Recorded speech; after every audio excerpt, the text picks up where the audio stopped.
think that we're just about ready to get it going. So, I think I'm going to join the good folks over in our voice chat, and we're going to kick this thing up.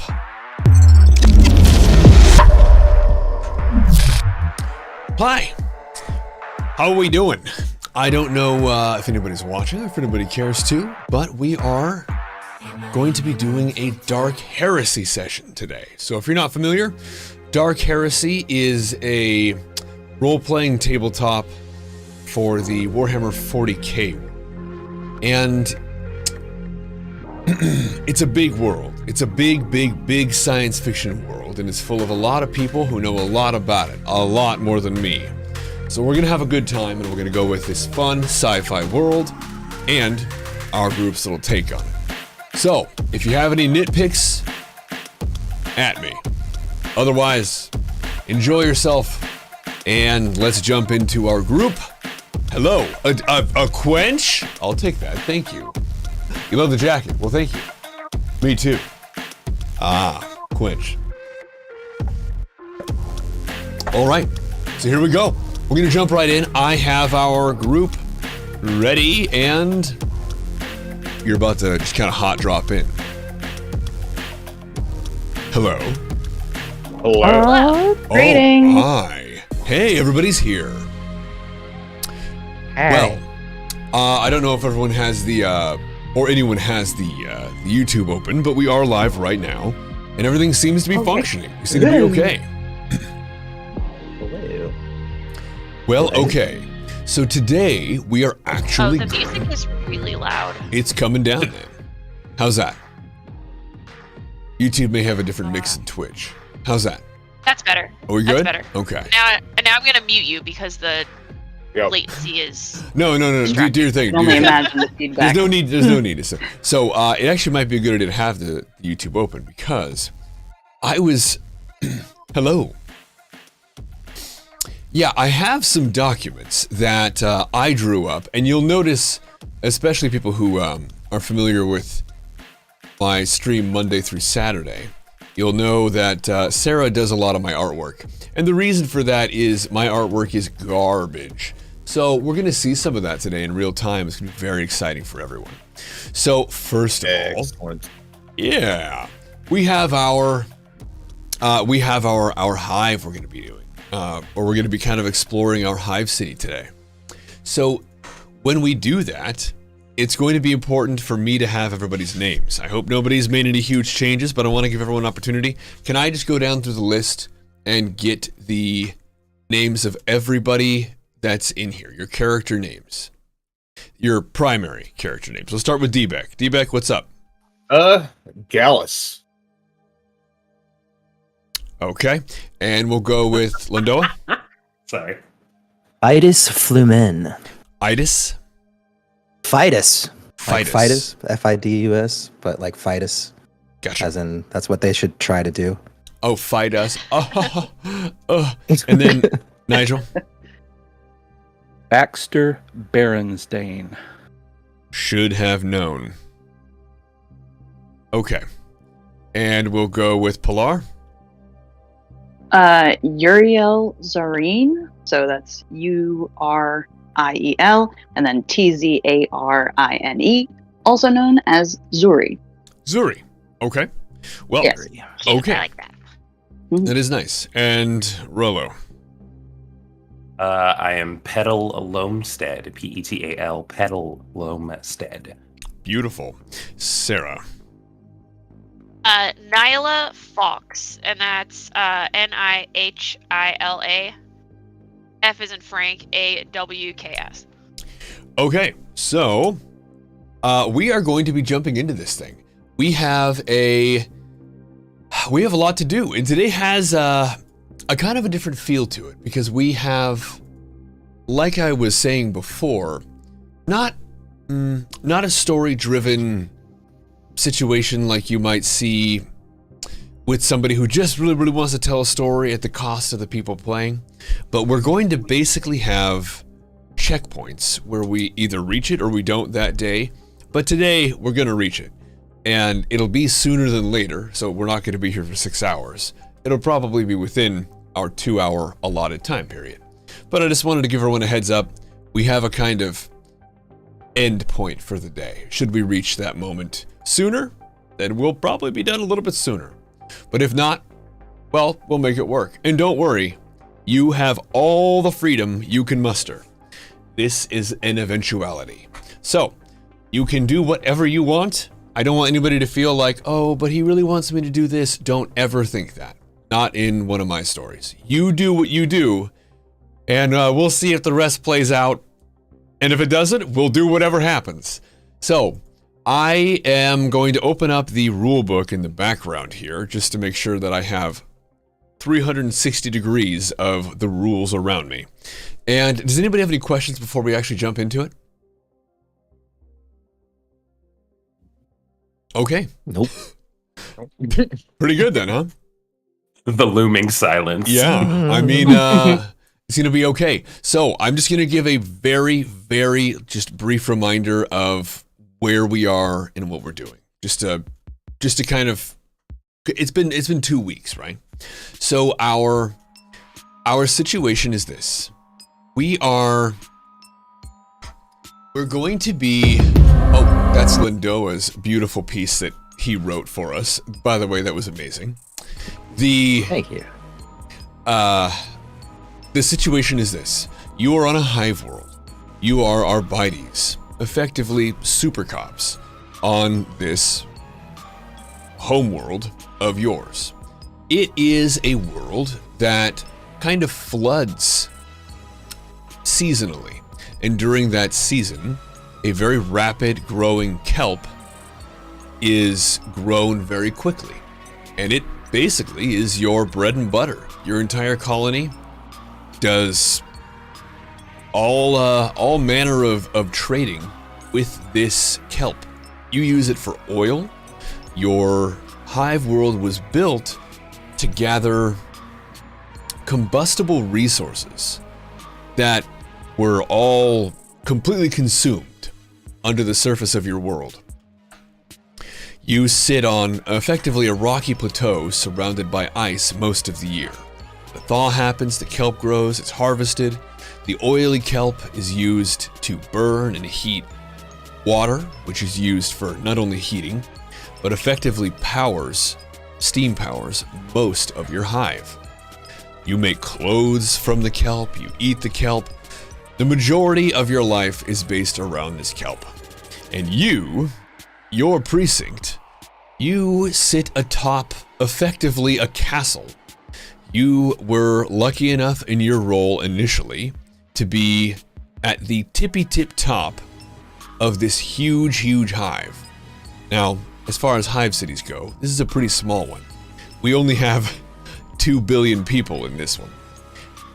There are hive cities of 32 billion, and frankly, that's a little absurd.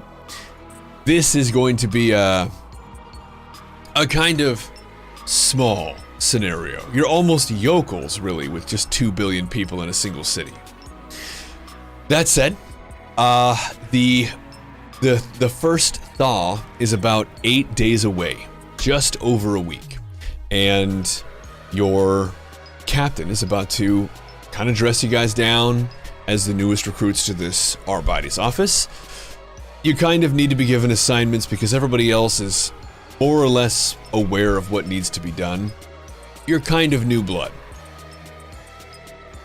And I am having difficulty opening the rule book, which is pretty cool. That's what you want right beforehand. And We're gaming. yeah, pretty much. Do you want to try that again?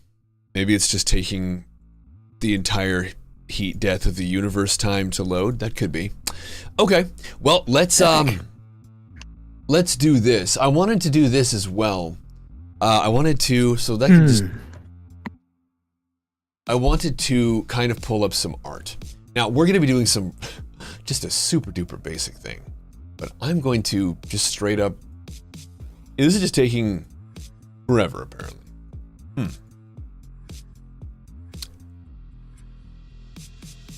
Boy. These things So much fun. All right, screw that. So, we're not going to do that. We're just going to go to this. Now, this is what I'm going to switch over to in a second. In fact, right now, is a very, very, very basic Google search for hive cities. I don't know how many of you guys have... You know what? Hang on. There we go. I don't know how many of you guys have actually seen a lot of these, but hive cities are obscene. They're purely the work of science fiction. They can't actually exist. They're too insane. Really, it's just it's an impossibility. Some hive cities they're a blight on their world in many cases. A lot of these are these absolutely, completely fantastical sci-fi abominations. They can exist on any planet, and they're very, very, very old. Like, here's one that would probably very closely resemble yours. You have ice that creeps up the side of these walls that seem to go on forever. You have pollution that darkens the sky a lot of the time. It's 2 billion people's worth of trash and burning, all happening in one area. You'll find in hive cities that there are sections that are very, very lavish, that would almost resemble palaces on Earth. The basic architecture of the 40k realm is Gothic. The God Emperor of Mankind was kind of a 14-year-old Hot Topic kid. And he very much liked skulls and edges and cathedrals, and think Edward from Full Metal Alchemist. And there are sections that really aren't so bad. The majority of it, though, where people are stacked person on person on person on person, really quite unpleasant. You're fortunate enough to have been born where you can see the sun. Most people literally will never see the sun in their life in a hive world. Most people will just see filth, and at the very lowest reaches, they're just going to see just darkness. Very, very dimly lit conditions until they die of cancer. And that sucks. But you guys don't have it so unlucky. You guys are all right. You guys have a pretty good thing going on. So what we're going to be doing is jumping into your hive. First of all, I do want to say that some of you, as you come in, are going to notice... Well, I'll tell you what. Why don't you tell me what you notice? We'll do our first roll. Let's get a perception check from everybody. Ooh, I need to get a roller up. Perception. Oh no, I don't see nothing. But I'm nervous. Perception, 5 degrees of failure. I got an 88. Beautiful. So it's just 2d10 plus our perception first digit. Mm-hmm. Well, we'll be adding your perception. You're measuring it against. So you roll 2d10. It's a d100 and a d10. Oh, a d100 and a d10? The fireworks from last night. Yeah, so that's the one... God, that was so stupid. Yeah, it's a D100 and a D10. Yep. Okay. There we go. How much of a bonus do you have if it's awareness? I forget. Well, roll the it's going to be 1. So, And that's only 4 degrees of failure. Ooh. Wow. All right, I got a 55, and I have 55. a 40 perception, and I have a check in awareness. I rolled a 6. Yeah! That's... Wow. God, you I notice rolled- everything. You do. I rolled a 39, and I've got awareness checked as well, and my perception is usually 28. Okay. Yeah, that's mine's usually 34. good. And Lindoa, what'd you with get? I rolled a D100, which got a 25, and then a 9 on a D10. So, is that So 34 technically? So the D100 is the one that has the the percentile dice. Is that what you mean? yeah, this Okay. one, Yeah. and then Caldwell, hello, and then the D10 is this one. Okay. Yeah. Gotcha. So I'll just roll those two. Oh wow. Okay. So I rolled a 90 and a 0. So would that just be a straight So it's 100? It's a 90. Or okay. Yikes. Okay, well that's the worst. So yeah, okay. So that's terrible. Nigel, what'd you roll? I rolled a 38 and I have a 20 in perception. Okay. All right. So we have a pretty even split here. So we have a busy room. This is effectively an office, and it's a luxury that a lot of you grew up around. There is glass. That's right. Honest to God, see-through glass. You can see light, it permeates right through it. Frankly, there's not a lot of glass on this planet. It's kind of just your standard Gothic architecture until you get to the ecclesiarchy, which some of you have a background in. But for the most part, it's going to be just stone and steel. The glass is beautiful, sure, and it makes up the majority of the room up here. This is the high office of the first floor Arbites chapter. You are the newest recruits, and as you all kind of file into your cubicles, because you are in kind of a cubicle city, you're given a kind of rough BS place to work. It's not terrible, there's a leg room, but there's a lot of people crammed in here to do their business, and y'all are just the newest addition, kind of given what's around, given what's there. You cannot expect lavish office chairs. You're gonna have to steal somebody else's. People are kind of standing around bullshitting, and for Ms. Nyla, Ms. and I'm having trouble remembering handwriting. Umel. It's Pilar's character. Uriel. Uriel? Excuse me. It's an R. Good job, me. Writing is hard. Yeah. Uriel. And for Gallus, we have a note on your cubicle. You each see a note that the captain would like to see you before the day's briefing. The rest of you just kind of pitter around, and I believe Lindoa actually thinks he's in the wrong room. Accurate. Yeah, Lindoa believes that he's found the cafeteria and begins wandering out down the hallway. I'm hungry as balls. Where's the snack-ums? Where are they? So, how do we proceed? I'm gonna go to the captain's office. Same. All right. I'm gonna snack. Okay. I like it. I guess I'm kicking my feet up on a desk. Yeah, do it. Yeah, and My desk? and Lindoa, go ahead and roll for snack. Okay.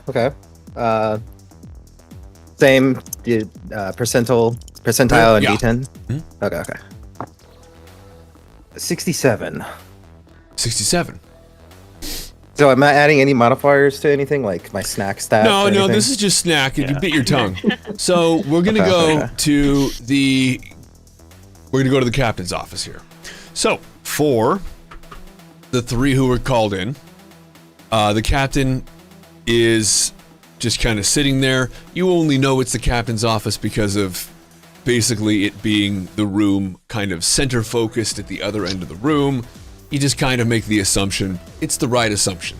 You're stopped halfway by an assistant in a not form-fitting, but as close as you're going to get with the Arbites. It's almost shapely uniform made of a very, very stiff, almost couch fabric-like material of the same dark green each of you are wearing.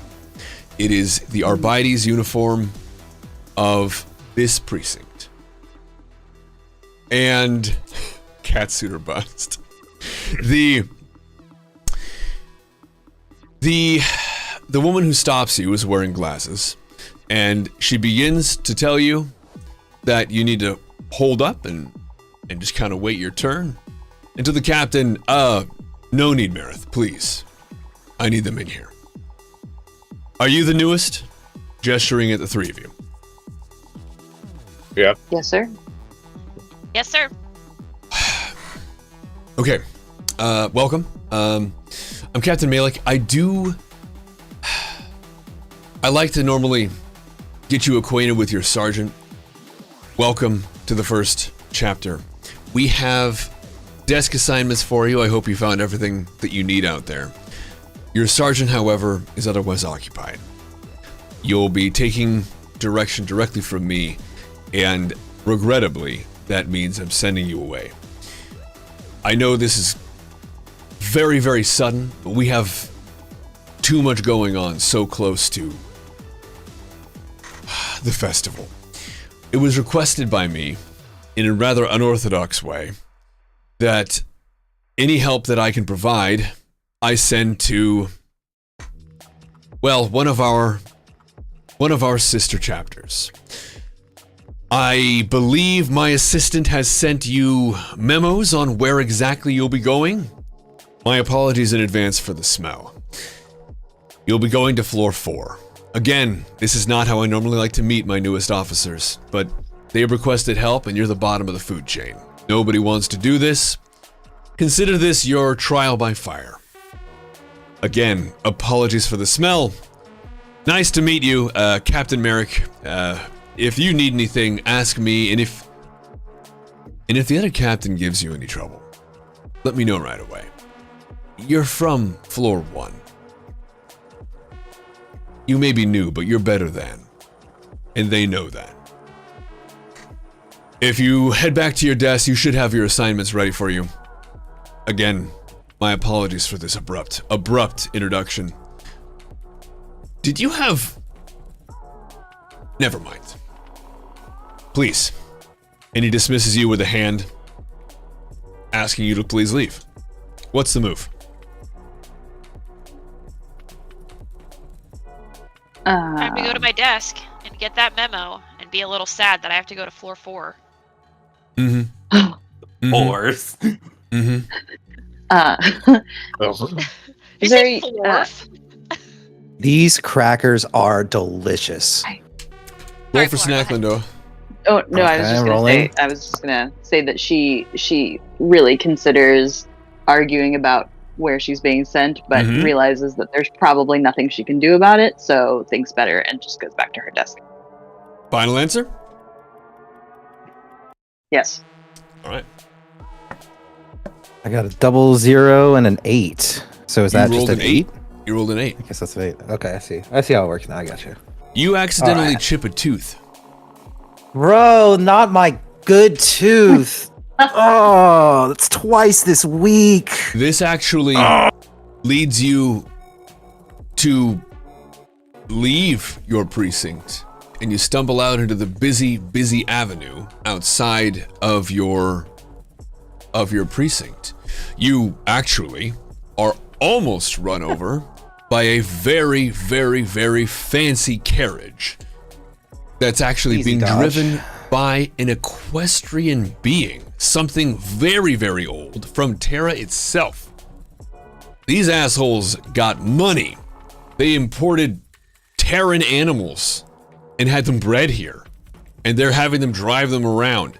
Incredible. Incredible wealth. That's pretty swanky. I know, I I, say that out know.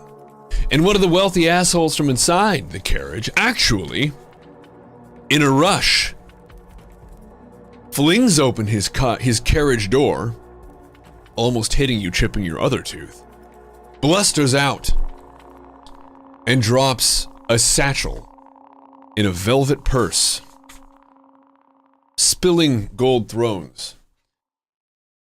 Oh, He doesn't seem to care, okay. and he runs inside. Huh. Well, I'm just happy that I at least have one unchipped tooth. So I acknowledge that mentally. Mm-hmm. And I'm going to take a look around and see if there's anybody else kind of looking at this said bag. Everyone is very busy with their work. The festival is getting closer and closer. You're seeing people hanging banners and cloths in the streets. Different fixtures are being adorned with the traditional green of your hive city. People are very, very excited and have too much to do. They're getting ready for the festival. Nobody seems to be watching you. Okay. That I collect and count There you go. as I'm looking around. Is the person that or creature that dropped it just still continuing about their business, leaving? Well, it was a horse that pulled up, and a dude okay. ran out of the carriage into the Arbites office, not noticing he dropped his purse. You did, though. And Yes. for your... Basically, I rolled, just to let you guys know what I'm doing, I rolled a, well, how good was it roll? And it was a 3 out of 100, which is almost perfect. So it was actually 600 thrown gelt you just picked up. Oh, I throw that absolutely in my satchel that I have around my waist. Your Obviously. fanny pack. It's a fanny pack. You can call it. Yes, what it is. it's a all right. fanny. It's yeah, it's for my fanny. Glorious. But it has a cool skull buckle. Absolutely. Oh yeah. Yeah. But only on the left side. Yeah, that's the crypt side. Okay, so everybody who is left, that's going to be our Petal and Baxter.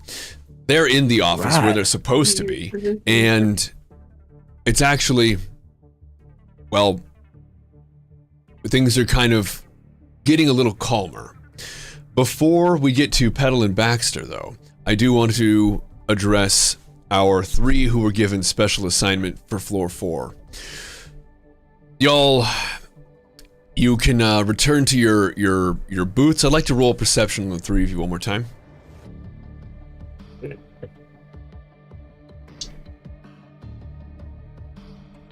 Not super great. 67. 60. Oh yeah, 69. Okay. Hey. So observant. Nice. Nice. Nothing really stands out to you. You have your assignments.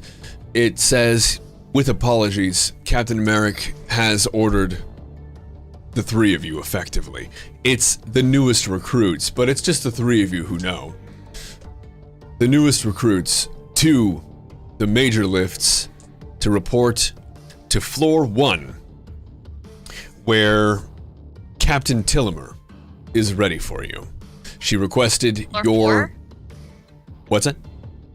Floor 4? Did I say that? You said, You said 1. 1. Excuse me. Floor 4. I'm looking at 4 different notes here. So there are 4 floors, and you're going to the bottom, floor 4, where Captain Tillimer has requested support from any Arbites officers who are able to lend that support. Right now, that means you. So she's requested that you go and head down there. Your captain has agreed. You're on your way. What are you guys going to do? Head that way. Heading that way. Okay. Well, so the 3 of you are on your way. We're going to just say that for a little bit, you head there and you pass lovely, lovely, lovely tower, probably taking in the sights as some of the last air you're going to see for a little bit. A breeze gently going through your hair. You're about to say goodbye to all that. So you head toward the major lift. Our officers inside the building, again, Baxter and Petal, you kind of notice the chattering and the gentle chit-chat of the cubicle room coming to a still as people start to find their places and what seems to be the customary start of the day picking up. I would like the 2 of you to roll perception again, please. Wait for the new 100. Not 100. 81. I rolled a rolling 92. 81. Oh. Oh. Very different. Okay. Well, I heard 81. Did I also hear a 90? 92. So good. So Okay. good. That's So good rolls. Mm-hmm. I made it. I guess I did the best then because I got a Yeah, you did. You did do the which is best. Still not So- great. We're horrible rookies. So everybody who rolled 80 and above, y'all don't stop chatting. You're actually just kind of noisily carrying on, knocking staplers over, pencil cups hither and yon. And you do so until you hear somebody on a voice modulator who's clearly amplifying their voice clears their throat loudly enough to make you stop.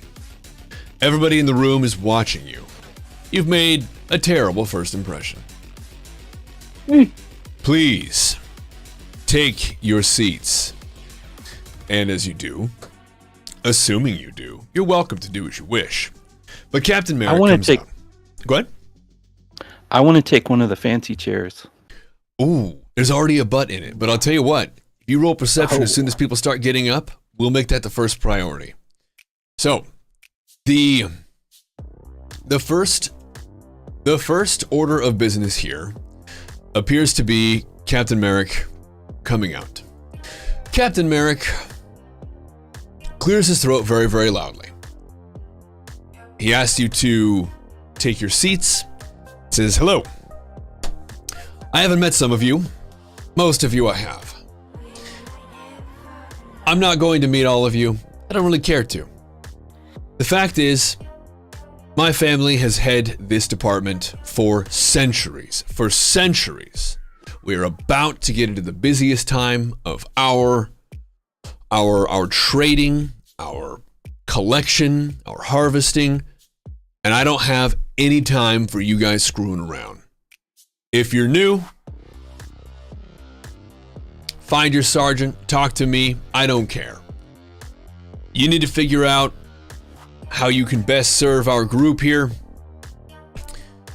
And I really don't want to talk to you. I don't have a lot to say. Frankly, I don't want to hear your name. If I know about you, you did something wrong. The rest of you know what you're doing. However, I do want to see the sergeants, please. He goes back in his office, slams the door, and people start to kind of bustle away. You guys don't really have much direction. You guys just kind of stand there. Nigel does. Nigel knows what he wants in life, and I appreciate that about him. Nigel, why don't you just go ahead and roll for me another perception check, please? 4. You rolled a 4. I did. All right. Well, you see it. Over against one of these glistening windows, you can see the light pouring in, the little dust particles, almost creating an aura around what appears to be a vacant chair. Go ahead and make your next move there. It's on the eastern grab wall. it. You grab it. Okay. Well, to your surprise, when you grab a hold of the arms, your fingers sink in. It's plush to the touch. Almost made of some foreign Xenos leather that almost invites your touch. Well, I know. You've got a hell of a chair on your hands here. You start to wheel it back. All of the wheels work perfectly. They're well oiled. It almost gives under the weight of your body as you move it back to your cubicle. Oh, what a chair. It's your chair. You see the sergeants departing the captain's office. They start to filter out, and one of them makes a beeline toward, looks like it's going to be Petal. Petal, a man with very, very dark hair and gray skin, just drooping features, moves toward you in a very, very, very dedicated and speedy manner. What's the move here? Droopy features. Sorry, making notes. Petal's just like sitting at his desk. He holds out his hand. He goes, Petal Olmsted. How can I serve you? Yes. You're the newest Star Buddies? Sir, yes, sir.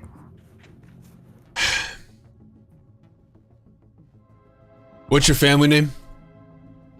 Lomstead. Lelmstead? Correct. That'll work. Okay, come with me. He moves over toward Nigel at a very, very brisk pace. What's the move there in your plush chair? I'm too busy to notice anything but the chair. Okay, yeah. And can you give me a... This is gonna be a... Go ahead and roll a D100 for me. This is gonna be a charisma check for you. While he's rolling that, am I in? Can I see his chair from my cubicle? Unfortunately, no, and you're outside still. Am I still outside? Just counting it in the street. Okay. Yeah, Okay. you're just in the I'd like to street head counting your back if I cash. can. Okay. You're in the rich I part. want to be a of town. little more discreet. I Fine. didn't be more discreet than just counting it, but I rolled the 90. You rolled a 90! You know what's really great about that? That really matches there's been a lot of high rolls. That matches the 98 that your sergeant rolled. Oh. So, you guys are a Oh. pair. Frankly, he walks by one of your senior coworkers who muttered something indignant, really, really, truly gross, and he thought it came from you. He's going to ignore the fact, kind of passive-aggressively pushing on all his hatred he now has toward you for the rest of his life. So that's kind of cool. You can always work to change his mind, but this is how you're starting out. And that's just the way this is going to be. You the new guy? Speaking Are to you talking Baxter. to me? Mm-hmm.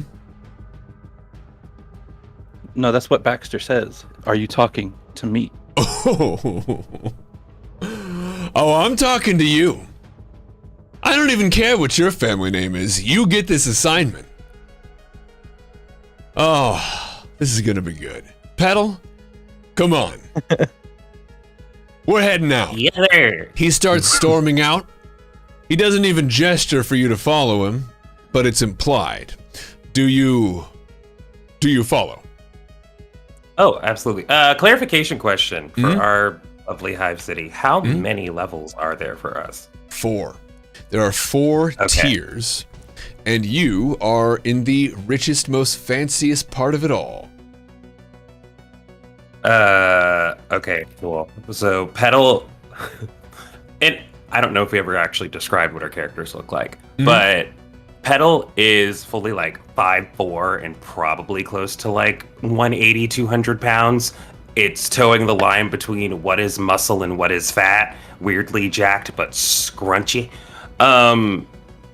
So he just like fiddles at his satchel for like a thermos of recaf. He's like, officer, if I could, after you. And he just like offers coffee. There's a lady on this level who thinks that all of her beans are counterfeit, so she just gives me coffee every day to check. Hasn't happened yet. Incredible story. Let's go. And he grabs Nigel's character Baxter by the back of his collar, and the three of you start to leave. So you said droopy features. Is this dude like big? Huh? Is this dude big? He's like 5'11", but he is big in personality. He frankly doesn't have... Tall 5'11". He doesn't have a lot of shits left. He's been doing this for about 45 years, because in the 40K world, you could be pretty old. He's been doing this about 45 years, and you are just the newest in the Thorns to enter his side in a very, very busy time. Does he was have a given name or a name assignment- tag? Sounds like you, huh? Does he have a name or a name tag? Well, the thing is, he does have a name. He doesn't have a name tag, though. But nobody has actually asked him, and nobody was perceptive enough to have seen anything that would give any indication to that. He's kind of just asserted himself as your sergeant, not cared about what you guys were saying or doing, because he's very, very focused on the goal at hand. Busy, cool. So, With Baxter's collar in his hand, Petal in tow, they make their way out of the precinct. You're about to enter the sunlit avenue where there is sun. It's normally pretty overcast this time of year, but it's kind of heating up and you get your first golden rays of the year. This is that heat that begins to break up the ice. It starts that thaw that allows for the melt, which allows for the kelp to grow. I would like Lindoa to roll an observation perception check, please. I can do that. 23. 23? 23. Okay. Now, you Or notice... plus perception, right? So is that... Well, you don't add perception to that one. That's basically just the... that's... The perception check is how good you are at looking. If you have leveled up awareness, you can increase that. Especially if it's awareness in sight or awareness in smell or sound. Usually awareness isn't general. Normally awareness is pointed at something. I took up to plus 10. I think I was able to get to on awareness. So Was that just in general? Yeah, my basic skills, like awareness, like one some of the upgrades I could get that we were allowed. I was able to get to plus 10 in it. So Okay. Well, so I great. guess 30. Does that mean 33 or okay? So you did well. That's the good thing. You saw the sergeant coming, and you saw him with a recruit. Not really recruit. You're full officers with a fellow Arbite by the scruff of the neck, and another one kind of quickly toddling along with a thermos. You see them coming through the beautifully polished doors in a hurry toward you. What's the move? Kind of want to get ahead of them and kind of head back into the precinct myself. So maybe hold the door. Holding the door. Okay. Yes, as I try to get the money that I just acquired hidden on my person, not so obviously counting anymore. Absolutely. So you stow it away, you hold the door open. You are also, I should say, and I didn't say initially, we have uniforms each of you are wearing. They're very starchy. The already stiff fabric, corduroy-like in its nature, is almost a tunic over stiff pleated pants. It's the same olive green that you start to see on these banners. It's the color, the primary color of your city. With that is the gold that adorns all of your buttons. It is the lines in your jacket. It's the adornments, the different lines you have on your sleeves. It's the seams for your belt. It's everything that isn't the pleated green starchy fabric. It's just a golden green ensemble. Borderline tacky, but it's yours. And the sergeant notices this. Sees that Lindoa's character here is perhaps late to the day. I don't recognize you as he passes you, letting go of Baxter. And I do recognize him as the sergeant, though. Do you? Or do I just recognize that he's part of? You recognize him He's wearing as the part of colors at least. the Arbites because you're all in uniform. Okay. Yeah. Do you want to roll another perception check to see if you do see that? Yeah. See, I guess what I can pick up, would that be still awareness? Or would you rather roll a charisma? Ooh. Let's do a charisma. Fellowship. Or is it fellowship? Yes. Mm-hmm. Okay. I'll roll for that. Oh, that's out. 86. Amazing. Okay. So, you open your mouth nervously to respond, and you do that thing where your tongue kind of fires spit out by mistake, like where you like lift your tongue up and it does that like velocity, the whatever the dinosaur is from Jurassic Park that sprays the venom. You kind of do the venom spray because he was walking between the door that you had held open, you just get him right in his face. Oh. Excuse me. Sorry. This way. I'm late. Are you late? We're late together. Let's go. Come on.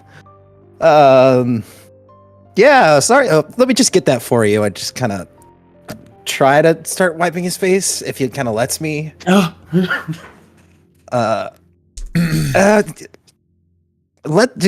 you going inside? Because I'm going inside. I was holding the door. We should inside. So you were wiping in his face. Go ahead and roll dexterity. I want to see how well that goes.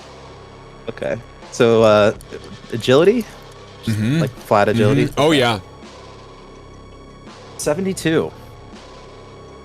So you hadn't trimmed your nails in a while. I'm ambidextrous. So, and you like, catch his cheek with a long pinky nail. Oh, okay. And his gaze just widens. I'm clumsy. I'm very clumsy. Please forgive me. We should end this altercation. I mean, the interaction. I mean, we should go inside. Yeah? Oh no. No, we're not going inside. No, you're coming with me. And he grabs you by the scruff of the neck and just starts dragging you down the steps of the precinct. My God, Baxter, how lucky. There's somebody he hates more than you now. Oh, this is great. This is great. Okay, we're gonna put a pause on this because our other crew has reached the Great Lifts. These are enormous towers that extend up to the very core of your hive world. It is a lattice work of silver and steel with caps on every potentially jagged edge. It looks as though it's been polished and polished. There are great machines overseen by tech priests in spotless robes, not a bit of oil anywhere, which from what you've heard can't be the norm, but it's nice to see they keep it professional up here. And they do. Everything hums and whirs, and there are occasionally giant vents of steam as the locomotives that move the lifts release pressure. It's usually straight up or straight out. It gives the general air a thickness to it, a viscosity. Nothing you're not completely unused to, but it's something that you've seen in passing, and this is the closest you've been. Can we get a perception check from the three of you, please? 53. 73. And Pilar? Sorry, muted. 99. What? Stupendous. So, you do see that there are a series of lifts. Now, fortunately, you're headed down, so there's not a whole lot for you to really do, as far as the guesswork goes. Are the three of you together? Relatively.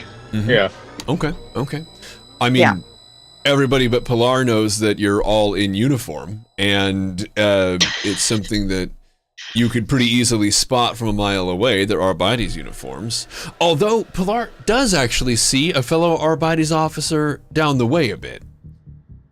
Well, yeah, it's just to the north, just about a block away. It's the opposite direction, but it could be that that's where your group is. I go and try and find my group a block away. Wait, is she going in the wrong direction?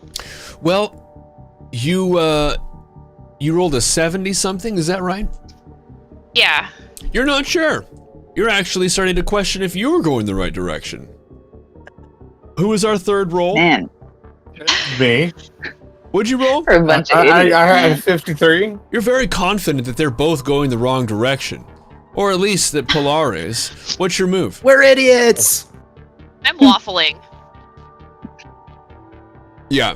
What's the move? Can I just kind of stand by the elevator and just shine my weapon, waiting for them to come back? You're gonna shine your...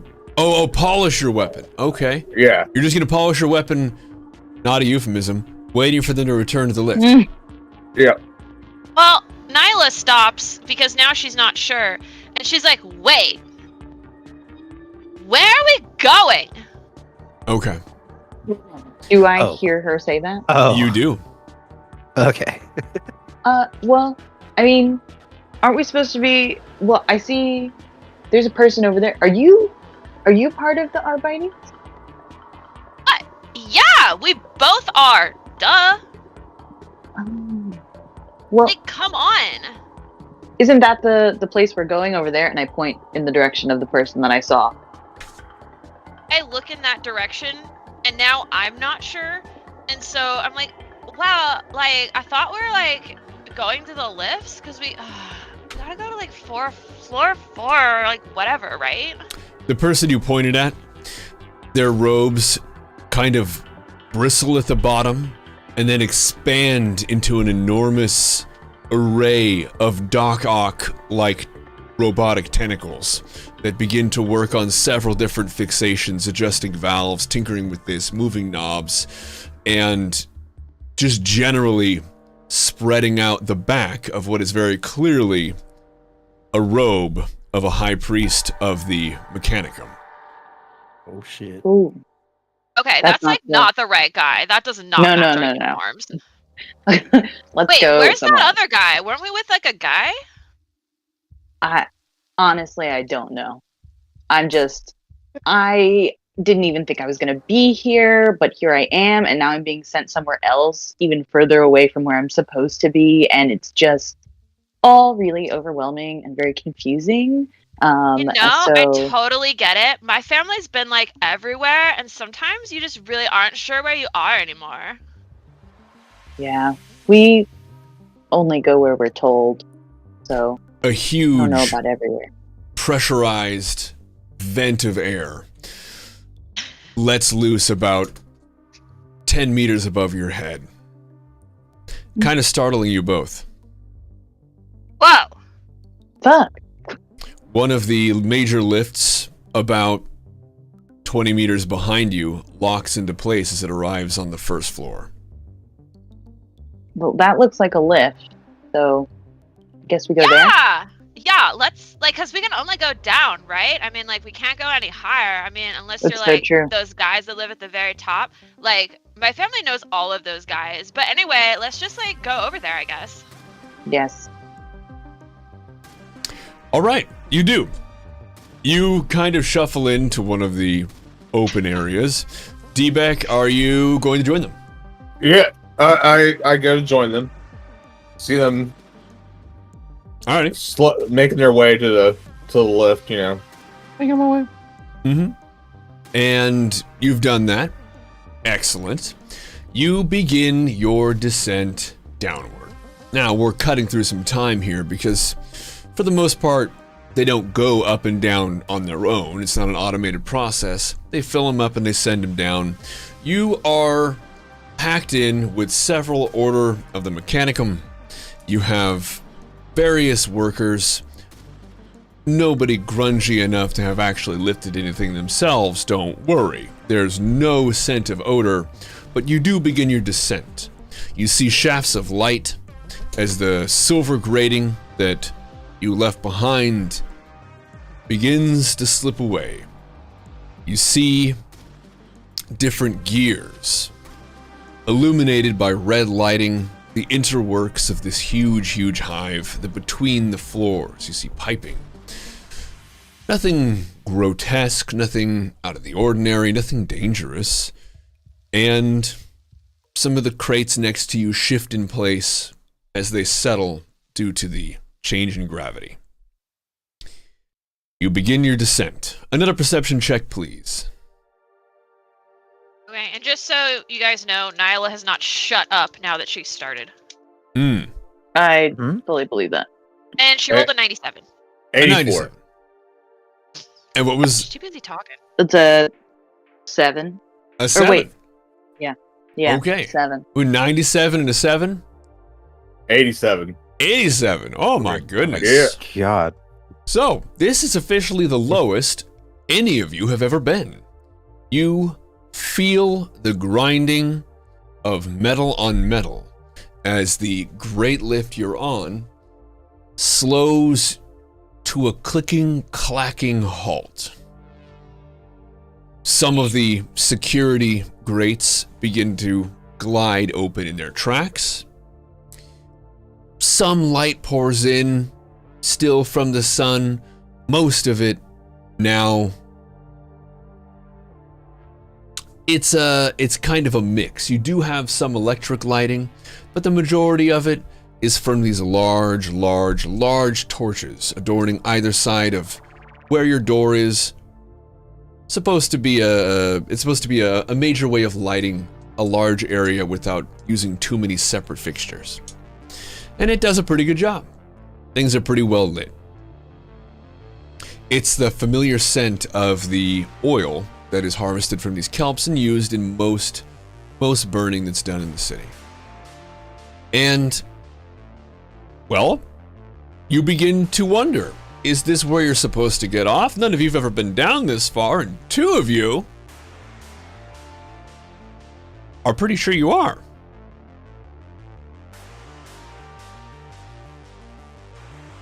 What's the conversation here? Yeah, but like, where else would it be going, you know? Is there any indicator that it's like, you know, like floor indicators like on a regular elevator? Yeah, it says 3. This is not there where are we're 3 supposed to be. numerals that are illuminated above the grating. But what could it mean? I don't think we're supposed to get off here. I think you're right. It's pretty far down. You went from 1, you passed 2, you're at 3. It was the first stop it made. It's the furthest down you've ever gone. You guys are pretty sure you don't want to get off here, is that right? I Right. call out, hello? Is there anyone nearby that There- can tell us what floor this is? Are about 40 people nearby. As In they an kind elevator of, full of people. as they like move past you, kind of confused, looking at the Arbites officer uniform, being like, this is a trick, and they just kind of keep going. Well, Polar, you should know what floor it is because you rolled a 7. That's true. Oh, it was a Well- 7? 07? Yeah.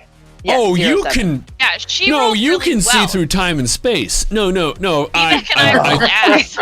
Excuse me. All I according to thought, plan. No I thought I heard clue. something else. Excuse me. And I think I even said 7. Pardon me. No. You know Yeah. exactly there what was floor it a is. 7 and a 97. That's right. Mm, 80 yes. something, Every- 90 all of something, us- and a 7. So you know with We full were certainty. 97, 87, and just 7. So it Oh, was. so yeah. But- you know exactly where you are. It's Sarah and I believe it was D-Beck, right? Who were just like, well, Yep. this might be it.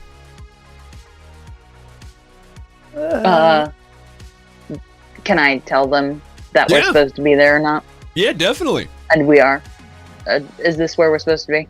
No. Now we're on Okay, floor this 4. is not where we're supposed to be. We got Oh, further to go. Oh, Can I see a way to make it continue, or are we waiting for Yeah, you're just somebody? waiting. Is this like an automated thing? Okay. You're just waiting. It's going to continue on its own. It's just that y'all rolled trash. Well, not you, Pilar. You were wonderful. You were fantastic. Even the rest of them, though. Ugh.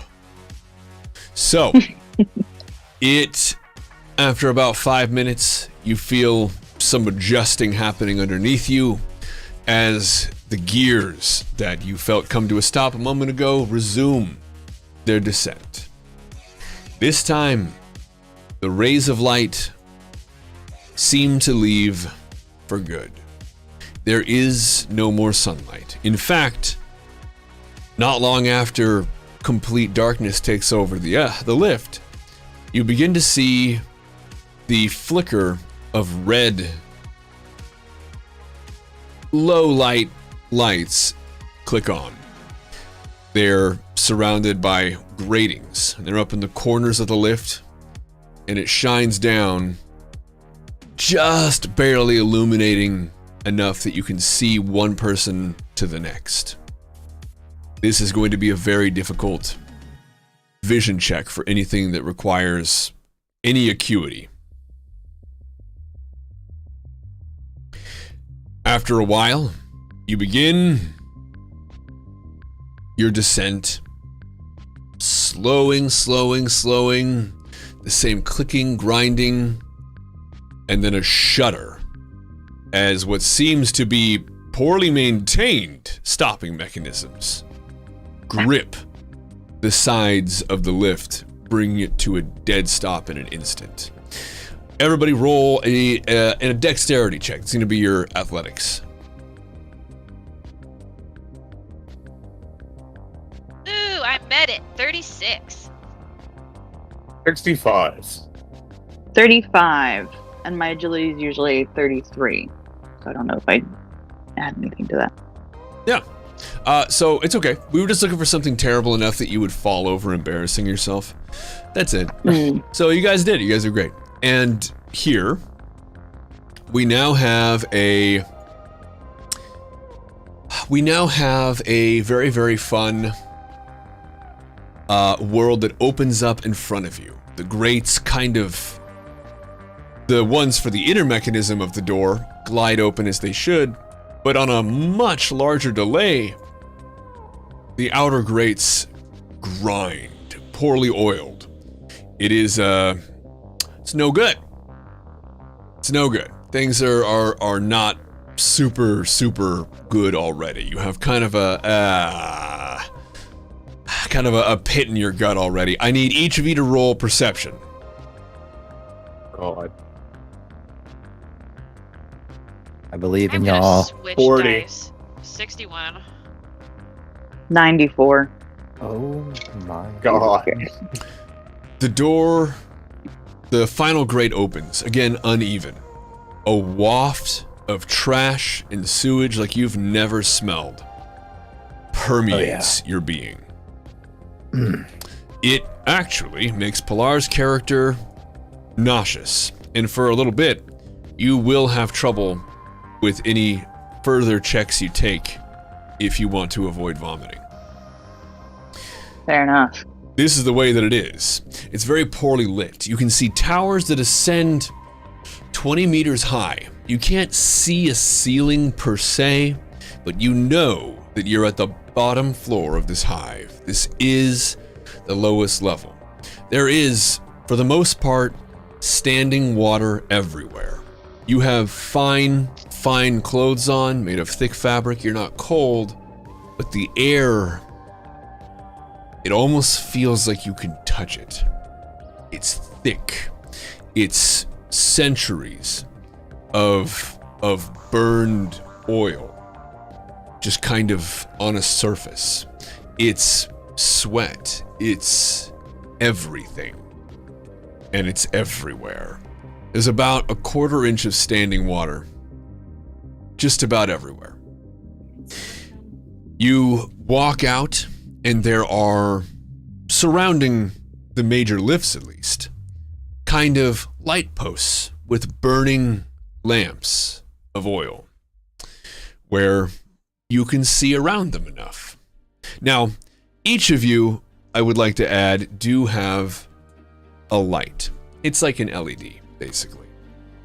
I do want you to know you have one of those. Every one of you does. Just because I figure an officer would. Regardless of what floor you're on, I figure you can get a hold of a flashlight. So, you have one. You're welcome. What's the move for the three of you? I guess we try to find where the precinct that we're meant to go is. All right. Or the individual that we're supposed to meet. Okay.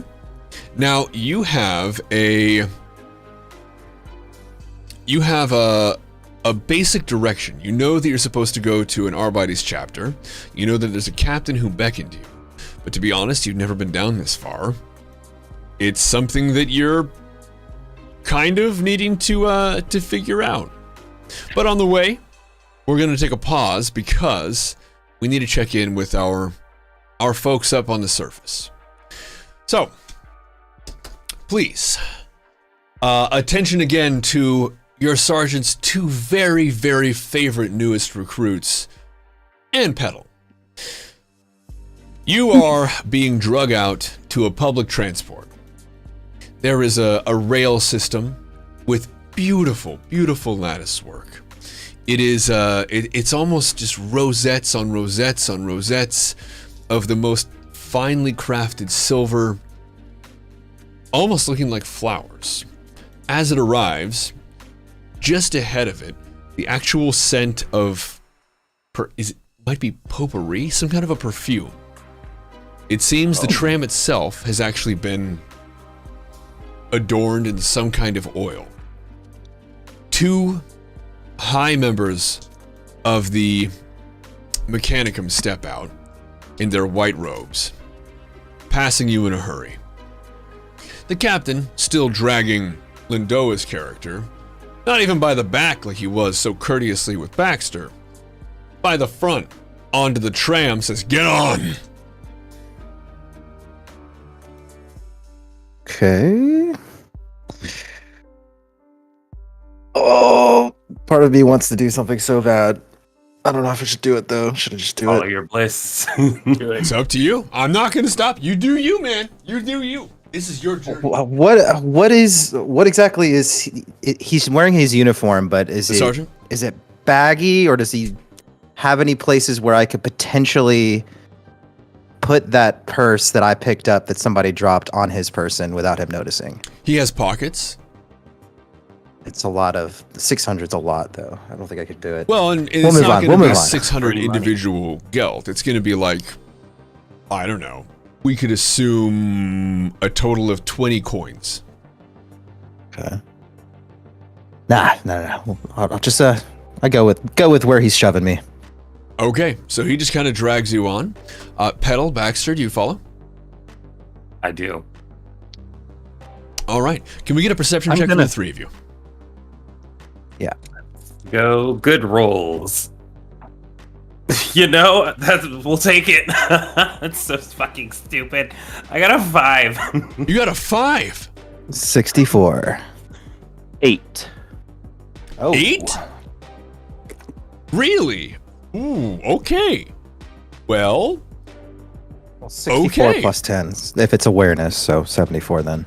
okay, but yeah. But we had some Yeah. marvelous rolls, some sub 10 rolls, and then we had an okay roll. This isn't like a hard thing. It was just to kind of pick up on this and that from your surroundings.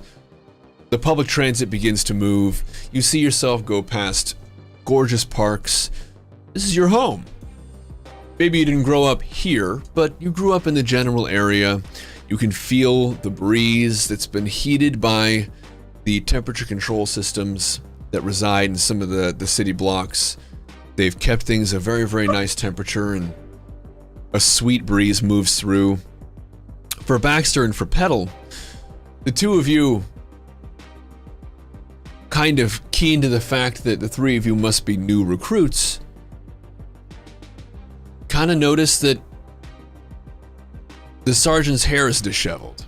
His collar is not quite even. His undershirt is poking up a little bit on one side. His hair is a little disheveled. And he just doesn't look like he slept very well. Can I dress him properly? Can you address him properly? Absolutely. No, like fix his clothes. Just kind of, like do a shuffle? Yeah. Yeah. Okay. He's got his hands full of Lindoa right now, so Damn right. definitely you could do that. I do have Crack the on the trade street. valet. You what? I'm trained in valet. Ooh, perfect. Okay. And you know what? I don't even need a roll. You rolled well enough that your vision is going to cover this with the training you have. This is going to be almost aggressive in how proper and how exact and it's perfect. Everything is organized to a neat little thing, and maybe even to complement your incredible keen eyesight, Petal actually notices a bit of lint that you didn't get, takes it off and like pushes it away. I think Petal, selfishly, after realizing he has not slept well, just continues sipping coffee. Really good beans. He offered. Yeah, no, I know. His mood had been soured. What was already going to be a sour day for him, it had been soured. Well, listen. He lets go of Lindoa's character here.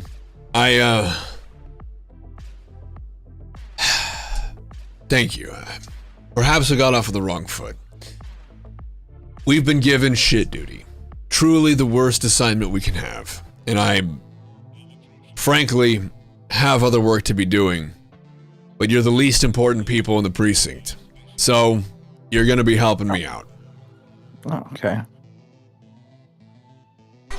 You look great, by the way, Sarge. Shut up. We have a couple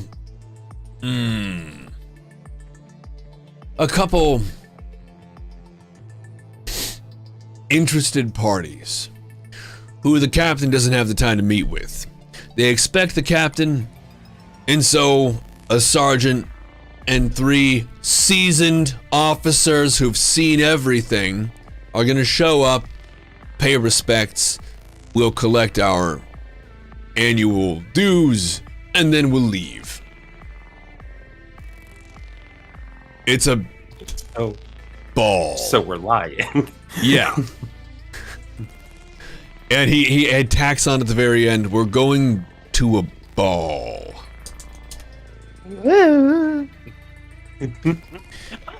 Petal desperately tries to hide his excitement. Can I wear my wizard hat? I assume you're already wearing it. No, it's only for special occasions. Oh, boy, yeah, that's going to go really well. I'm really happy that you brought that up. Perfect. I'm into it. I'll tell you what.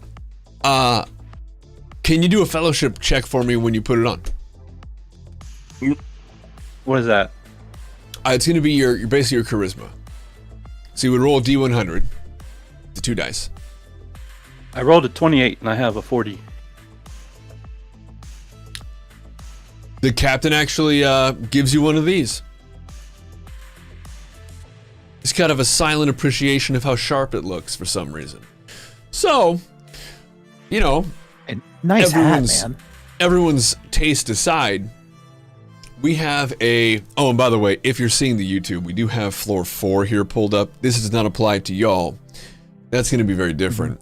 I just had this pulled up for the general direction of our ground party, so to speak. And so you can ignore this. This is generally just some stuff for the other team. But our ball crew do, with the Sarge, arrive at a palace. This is kind of like, think the Catholic Church meets Disney. This is some kind of just absolutely gaudy, over the top. There are skulls and wings and cherubs. And there are actually, honest to God, servitors. As you approach the steps, there are servitors that begin to see to you. They begin to take hats and cloaks and robes, and they kind of shuffle and push them away. And as you continue to ascend the stairs, there are catering dishes pulled up in your face. You're being offered gloves. You're being offered all manner of little tiny pleasantries. At least this is what you see from the public transportation. You've yet to get off. The sergeant is hesitant. What's the move? Not a fan of parties, Sergeant.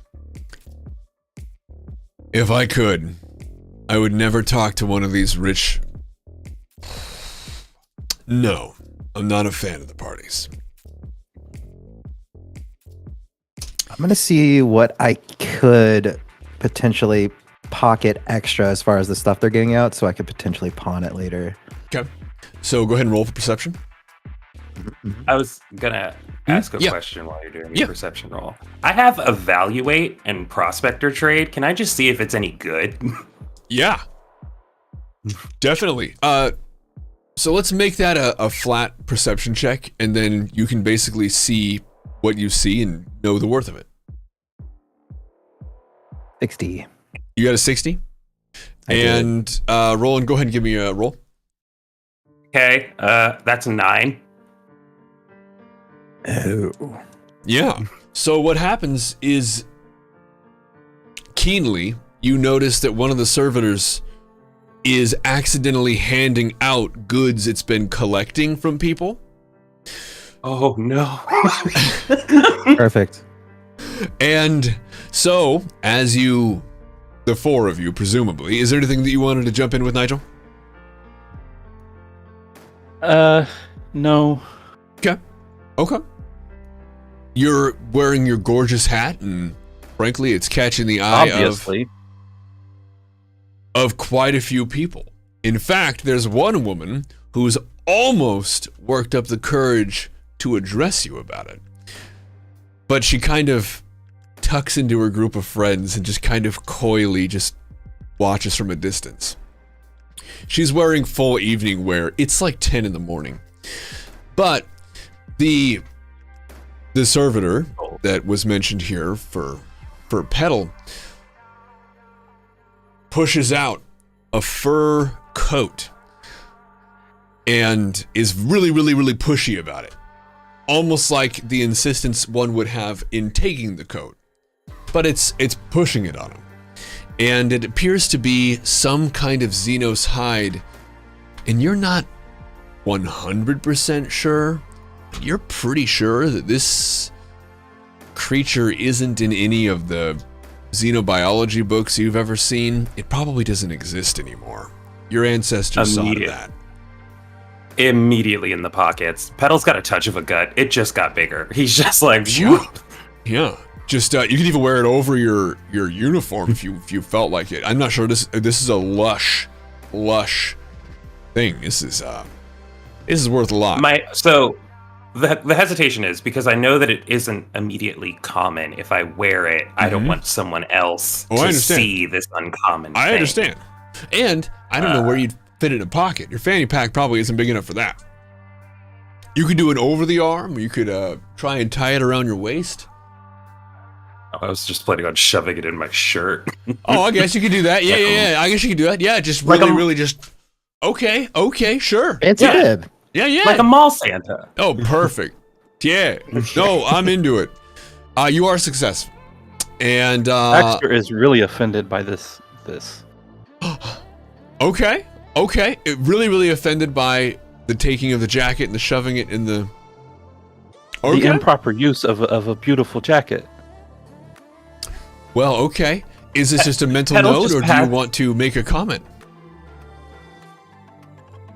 I think I will make a comment. Oh. Comment on. Sir, that's not how you Yeah. use that. Well, not how I use it here and now. But if I would like to theoretically get out of here without fighting a bunch of rich people, that's for later. And he just punctuates it by patting his stomach.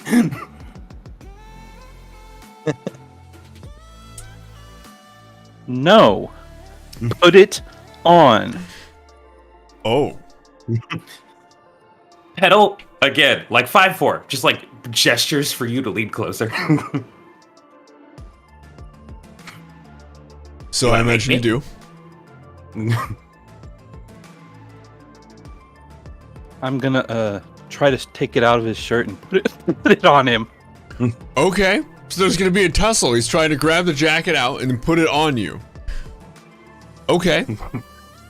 Let's get let's do basically a tug of war. Who wins the agility check? So if we get agility rolls from both of you, who wins that one? You are on a staircase, by the way. Oh no. I got a 34. 4. My agility's a 40. Okay. My agility is also 40, but I rolled a 76. Okay, so remember, low numbers are the winners here. So that was actually a good check for Petal. So Petal, there wasn't any catastrophic failure. No one's rolling down the stairs today. The captain is just the sergeant's trying to get this over with. He's already marching into the building, just steamrolling Petal ahead of you guys. And slaps his hands away, and he's like, "Unhand me, sir. Carry yourself with a sense of decorum." And I walk into the building with my gut poking out.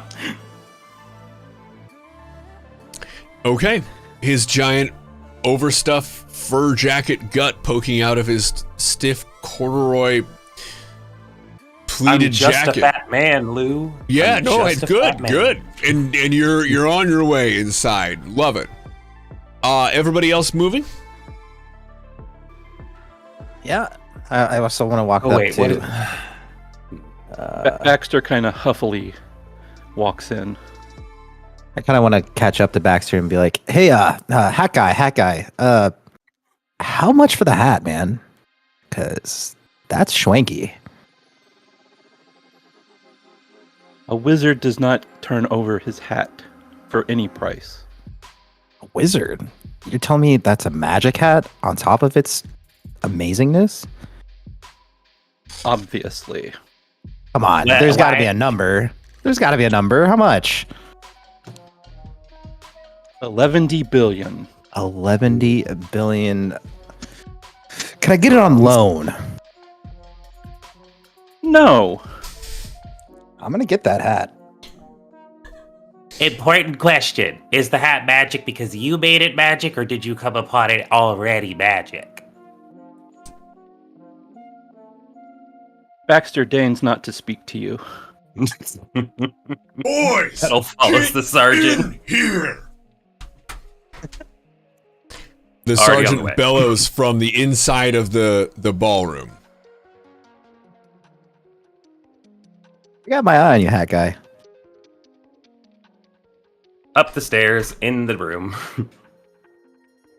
The sergeant, very, very already uncomfortable, is being talked to by somebody behind him. He has completely turned his back, but in an effort to save face, the person he's turned around on is still talking to the back of his head. Listen, Oh, I hate that. listen. I told the captain that the three of you would be on your best behavior. Again, if I had other people to bring to this, I would have. We need Come to on, make Sarge. a good impression. Shut up. We need to make a good impression. You can do that by shutting up.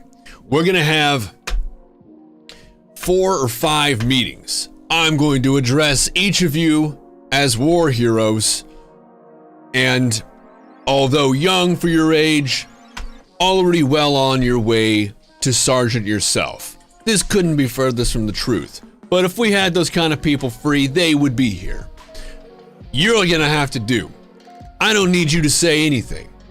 Hell, you could even pretend your war injury was you had your tongue ripped out. I would love that. That sounds great to me.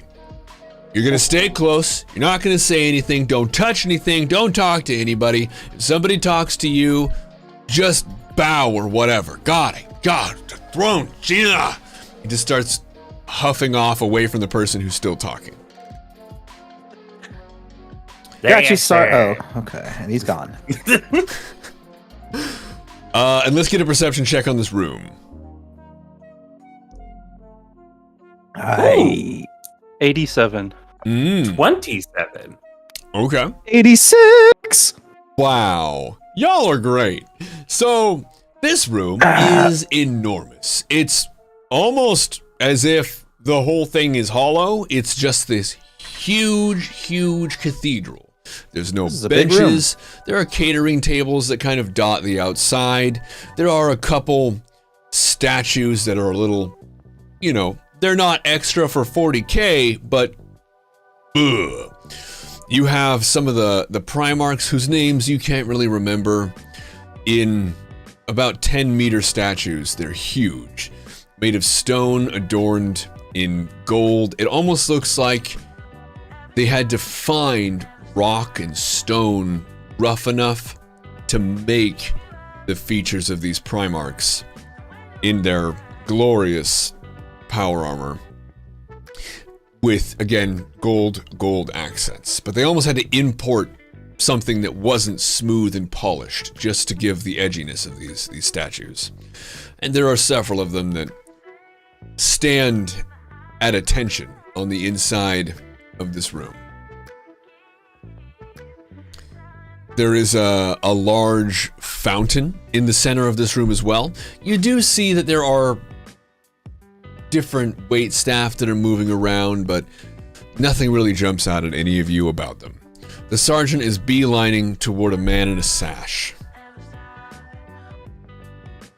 Cool. Cool beans. Got a 27. I'm going straight for the food. Going straight for the food. All right. Yeah. All right. What about the other two? Is there any sort of like entertainment kind of thing going on, like musicians or Did you roll an 80? any sort? Yeah, I got an 86. Not that you can see. Exact. Okay. So I'm just gawking at the room, Mhm. I suppose. I'm probably losing track of where Sarge is going. Probably. Realistically. Yeah. Yeah. Yeah, I'm just gawking. Clarification. The sergeant said 4 or 5 meetings. Didn't ask any clarifying questions. Should have. Does that mean he's talking to 4 or 5 people, or are they actually holding meetings here? That's a really good question. That's a really good question. Your perception, I don't think, was high enough that you would have been able to infer that. Copy.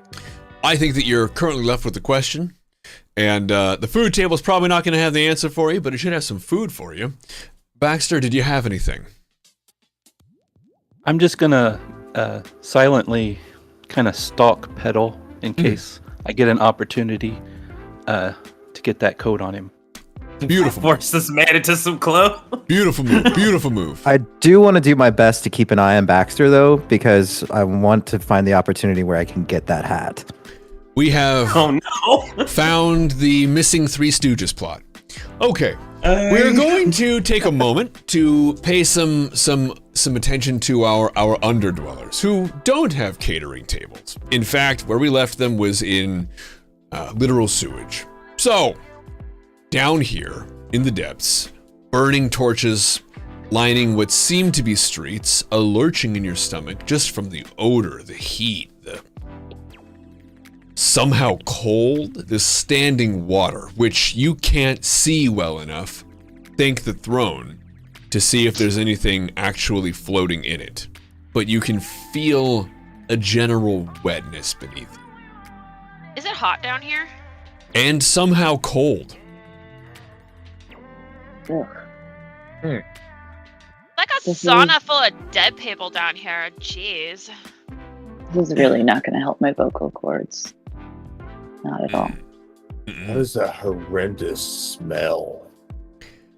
So, the map that I do have pulled up right here is the map of floor 4.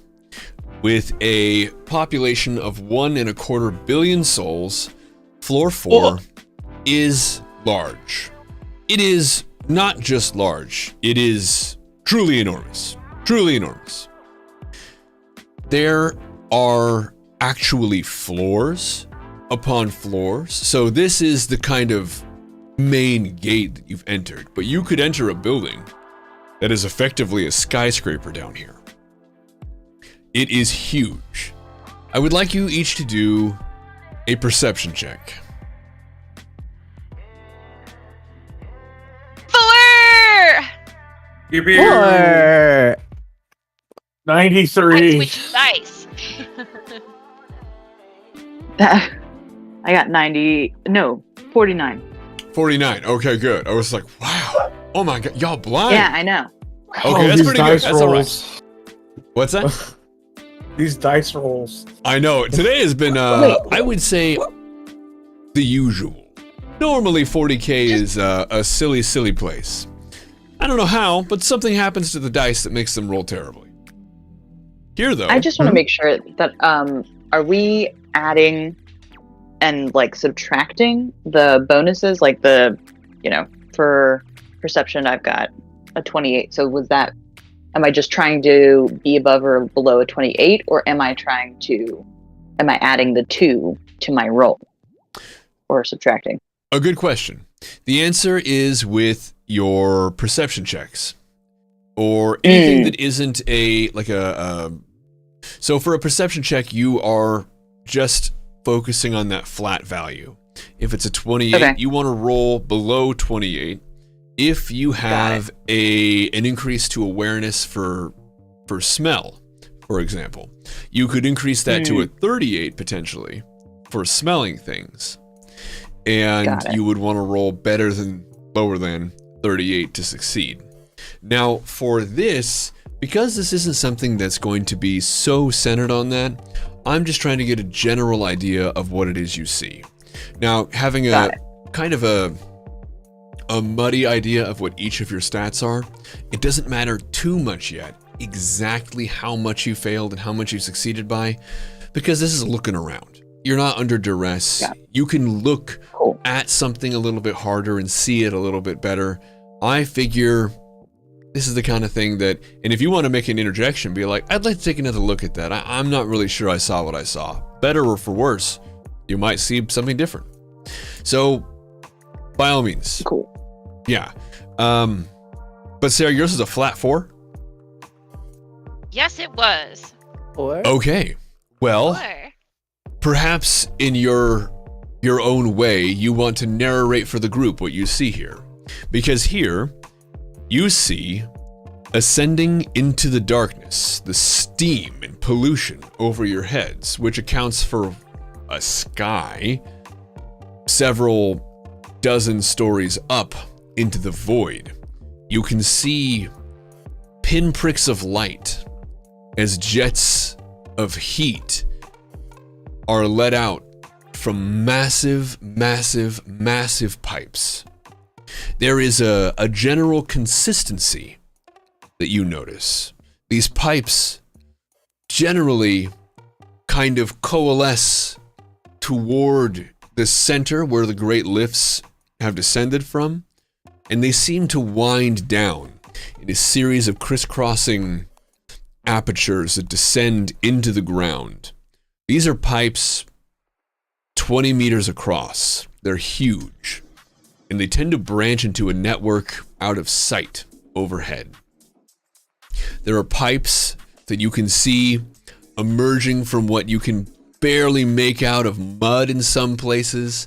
Some places where the ground may be uneven, you can see that there are pipes that actually come up and hook down back into the earth. You can see that there are figures moving around the torches that adorn the streetlights. You can't see any singular direction for them to be moving in. It's very, very grim. Everything is kind of gross, but the longer each of you stay down here, your eyes begin to adjust, and you do make out signs. Most of them printed, most of them actually established, not just somebody wrote with a pen.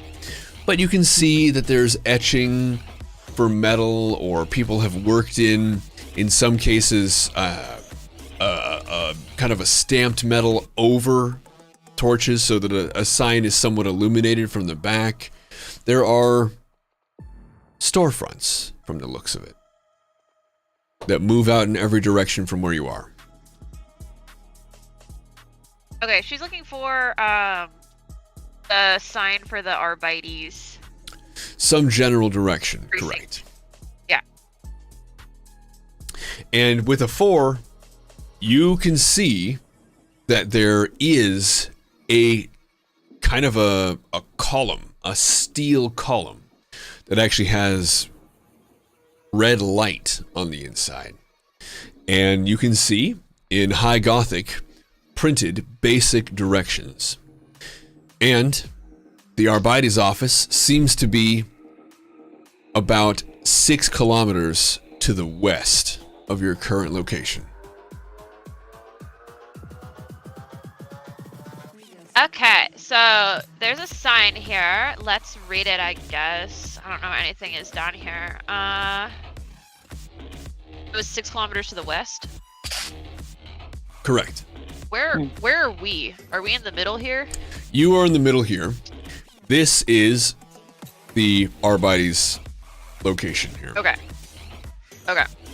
So it looks like, that's so far. I mean, I walk all the time, like everywhere. So like walking isn't like bad, but like, oh, it's like 6 kilometers west or whatever. Okay. So like we gotta go this way. And she just takes off confidently down the street. Okay. Zuri takes off after her. I go too. All right. So the three of you start marching through disgusting water, not taking a movement penalty. Because of your being born in a hive city, you just kind of get that. But let's be frank. The hive city you were born in is not the hive city you're currently walking in. These are very, very different places.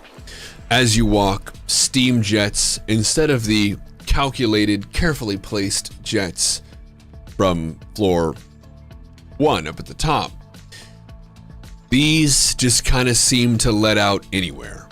You can see some places where the piping is orange hot. You can almost see figures huddled around them. You can see that there have been shanties that have been kind of assembled and pushed into cracks where different piping and what appear to be different machines, maybe from the original construction of the hive, or maybe in the drilling for the coal or oil initially left or abandoned or repurposed. Some machine of some kind. It's hard to say. You're not really focused on it, but you kind of pass everything having been repurposed. All right, everybody roll your... It's going to be your agility.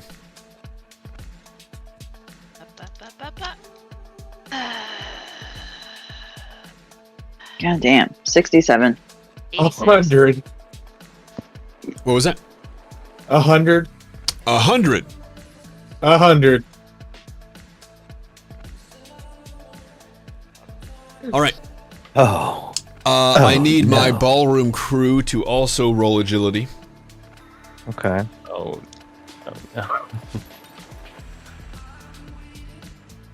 no. 45. What is the 45? What is my agility? 40. 94. 18. Ooh.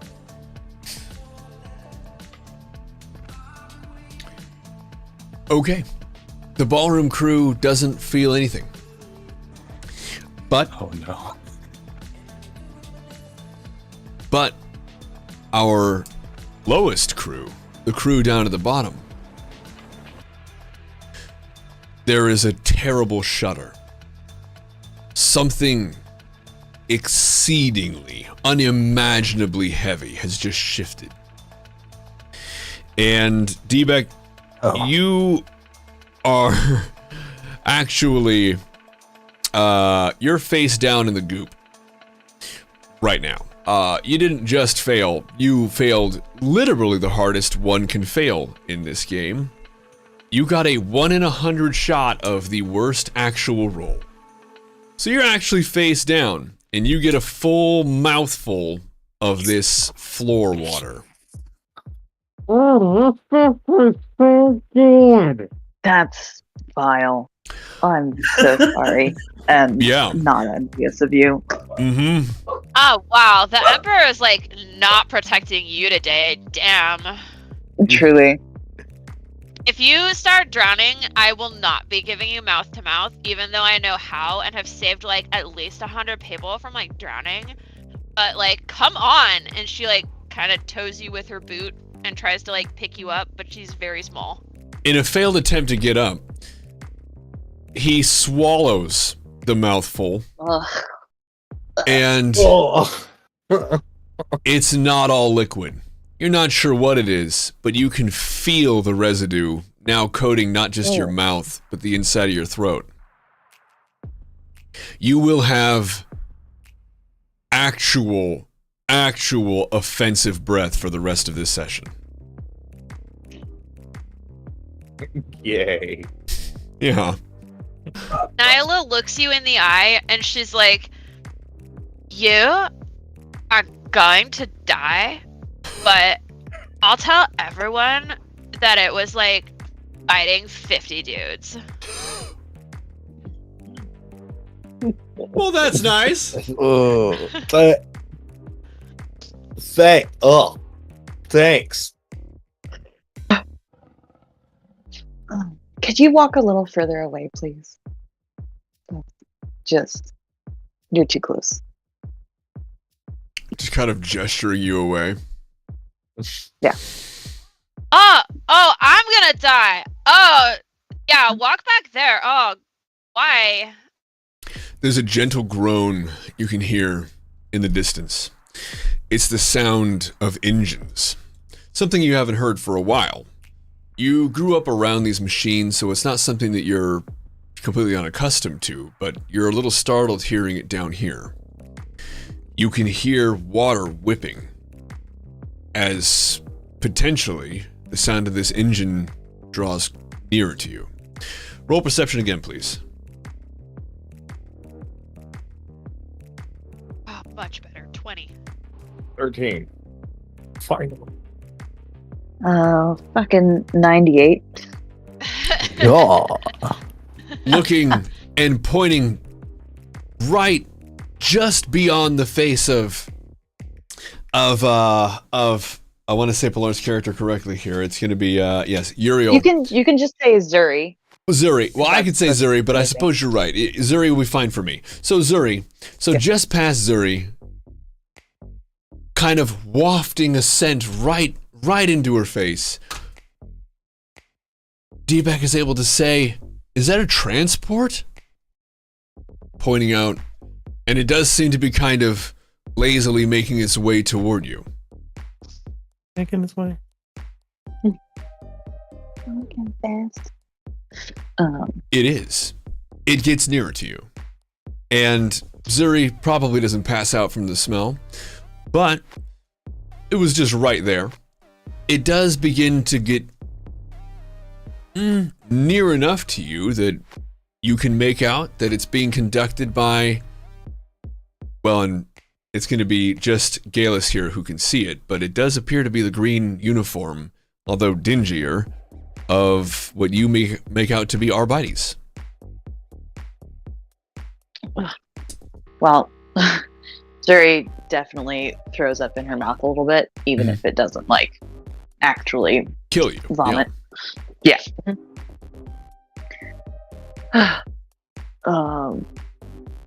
Is it a? You said that it's a transport. Is it a living thing, or is it like question. a mechanical thing? Of course you don't know. Yes, this is actually a very, very poorly functioning. You can think of it like a little hover platform. It's probably about 20 square feet in its surface area. It's pretty good, or 20 square meters. It's not feet, meters. It's pretty good size. It's clearly for transporting cargo, and it apparently has just from what you can make out 4 or 5 different Arbites and gear on it. They are just kind of going down the center of the street, which, by the way, given the population of this area, you notice isn't full of the amount of people you would expect it to be.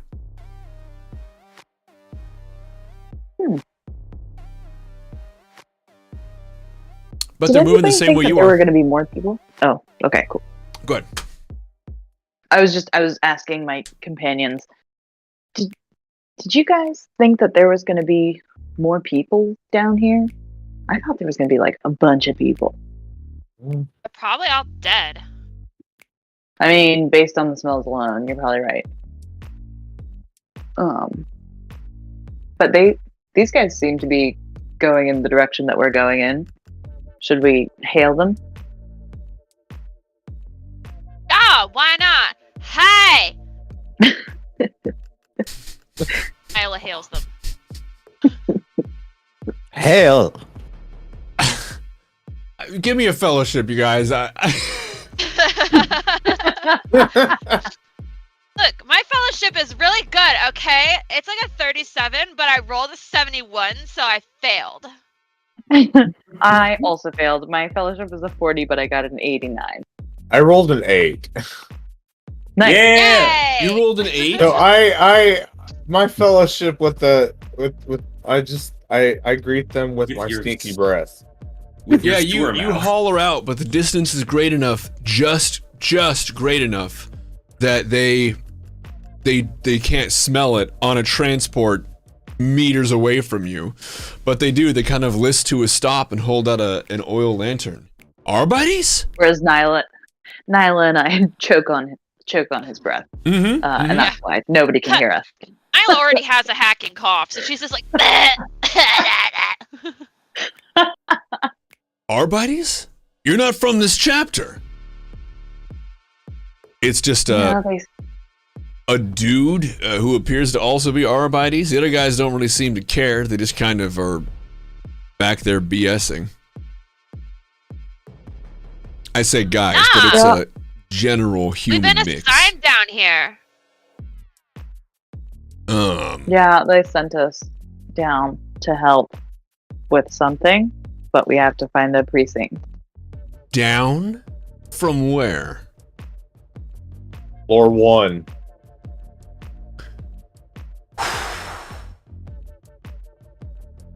Oh! Oh! Get on! Get on! Oh, I don't care. Oh, do you guys... Hey! Hey! I think one of the scampers got stuck in the heating pipes again. Oh! Oh! Go, go, go! Full, full! Oh! Oh, thrown! Oh! Gas it! Go, go! Arbites office. Where are you headed? We're headed toward the main precinct because we gotta talk to Captain Tillamar. Captain Tillimer? Oh, yeah. Yeah. Our captain said to go talk to your captain because she needs something. I don't know.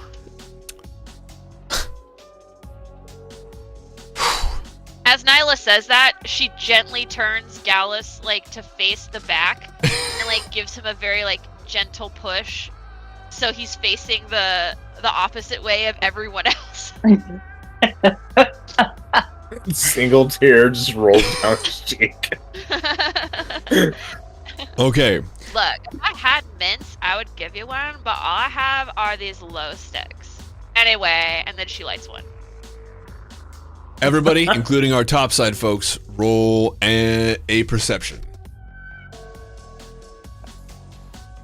Yay!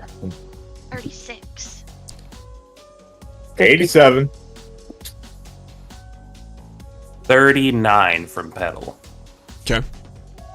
55. 57. Okay, and then Pilar? 56, I said. Did he say? Oh, I think I missed it. Sorry. Okay, It's alright, no worries. so we have another shutter. Nobody up top felt it. Doesn't seem to be any... There's nothing of note at all. But the shutter is larger this time. In fact, this one, even though you're on a vehicle that's literally suspended in the air, you can feel it. You can feel it in your hollow organs. It's a rumble. It's low.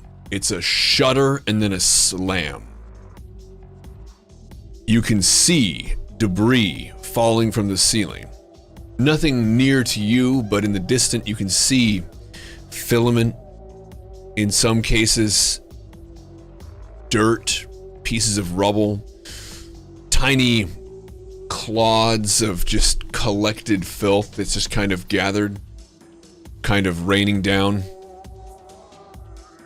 The Arbites from the lower chapter just kind of shoot each other a concerned look. And you continue. I'd like to ask Mm-hmm. the lower Arbites, hey, what is that? That thing, the shuddering. The shuddering? The noise? Yeah. I've never heard it before. So when it happened just a minute ago, that was the first time that it happened for you guys? Well, there was one about 5 minutes ago, but that's the first I've ever heard of it. Okay. You don't know anything about that? Was that why you were sent down? Don't know.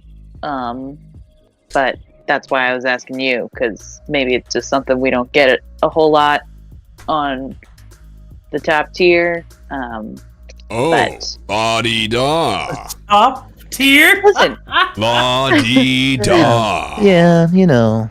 You know what? just Forget it. I It was wanted to be probably prepared just... for what the job we're going to be doing here, and so I wanted to catch up on anything that I need to know ahead of time. That's all.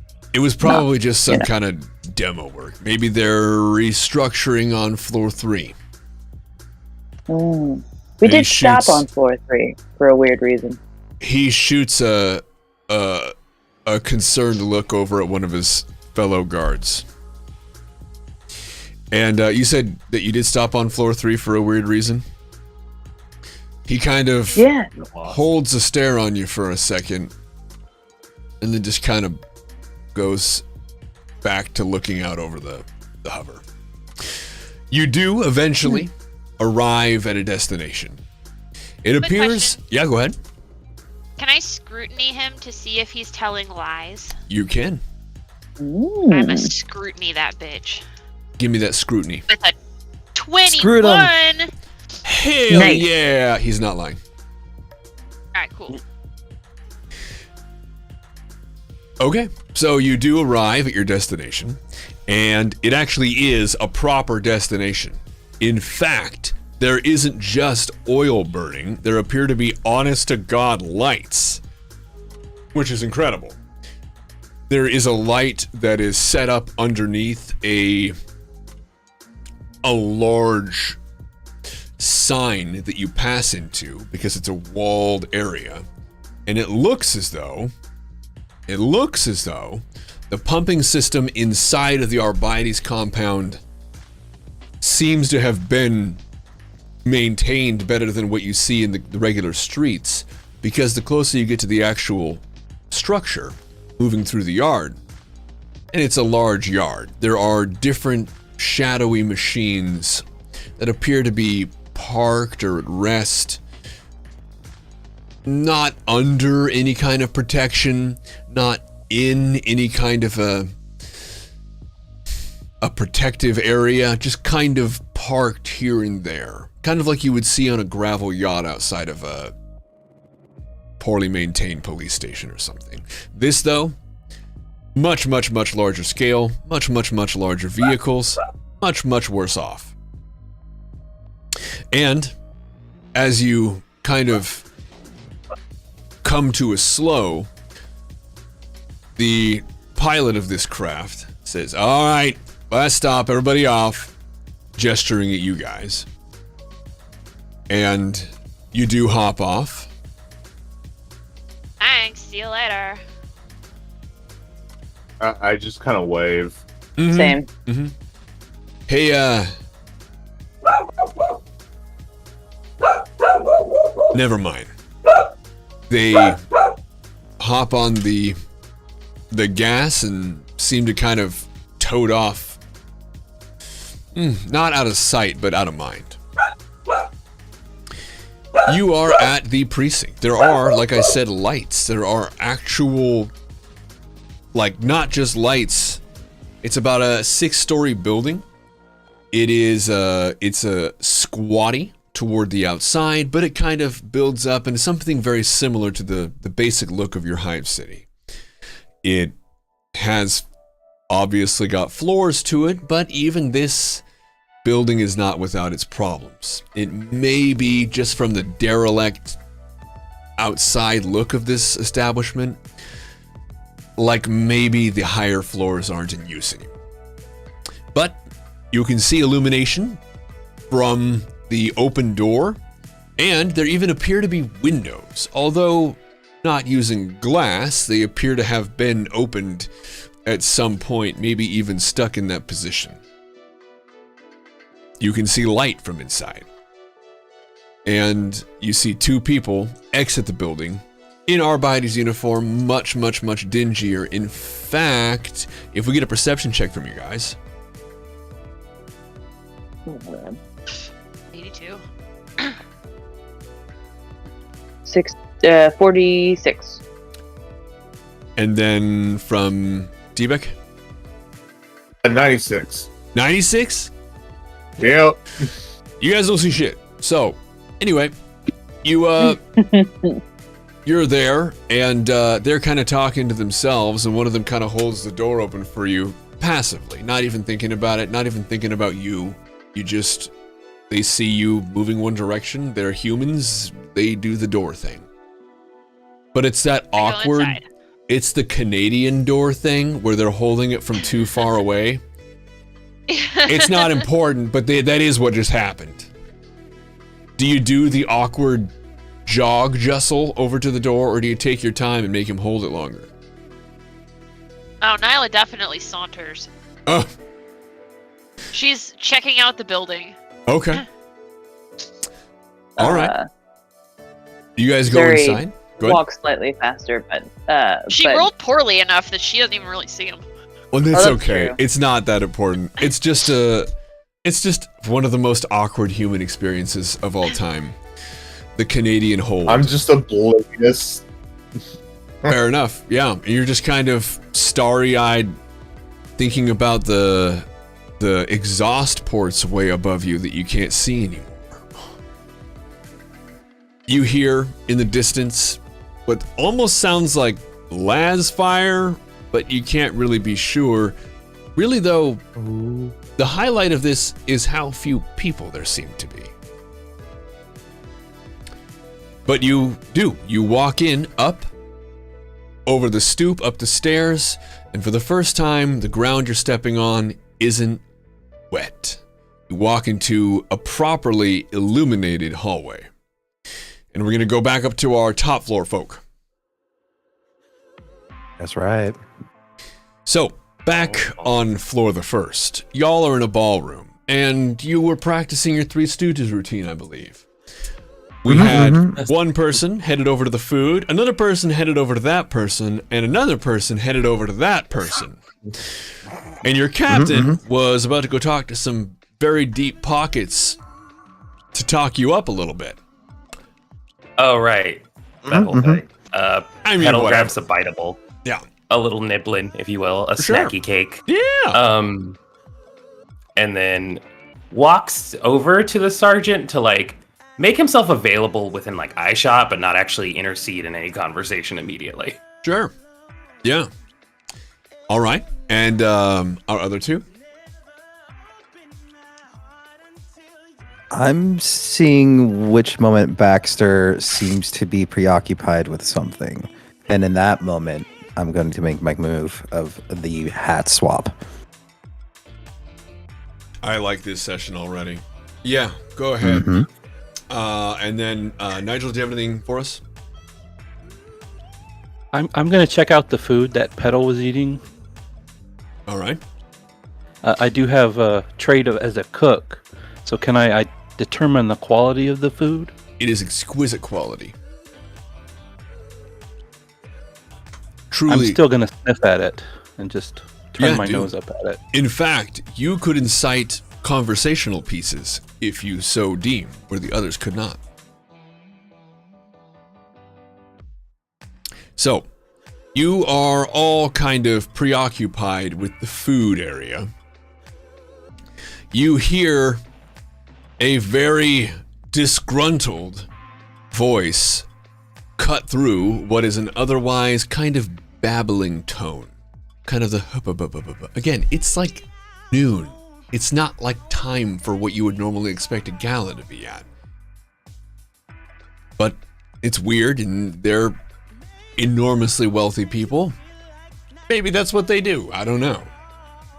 But I would like you guys to roll a perception for me. Pikachu. Oh my 13. god, that's a 2. A 2? A 2. Ah. I got a 49, but I do have a plus 10 with awareness, so that's technically a 50 in perception, I guess, Okay. if that counts. So I guess I'm like just below the threshold, I suppose. Yeah, because 00 on the 10s die is 0, right? That's right. Not a 10? That's right. Copy, then it's 2. Yeah. So, we have a 2. Now, Roland, you go to reach for something that looks like it might have some kind of sea creature in it. Now, you guys don't actually have like a lot of marine life on your planet because of the ice, so this is imported sea creature, which means that like not only is it something that you need fresh, this came from a different system fresh. This is fresh. So, you reach for that, and a voice stops you. I wouldn't. And you're keen too. Sarah, is your phone ringing? Yes. A voice stops you. Oh, I wouldn't need that. And your keen 2 perception kind of glances over at the robes of an individual you don't really recognize. You grew up here, but these aren't really the robes that you normally see on this planet. They're a very different color. You normally have the customary green. And while it's true, you'll see things like lace and you'll see silks, imported fabrics. The higher up you go in this hive city, other colors especially, usually only reserved for the top 2 floors. Dye isn't a luxury everyone can afford, but this is something else entirely.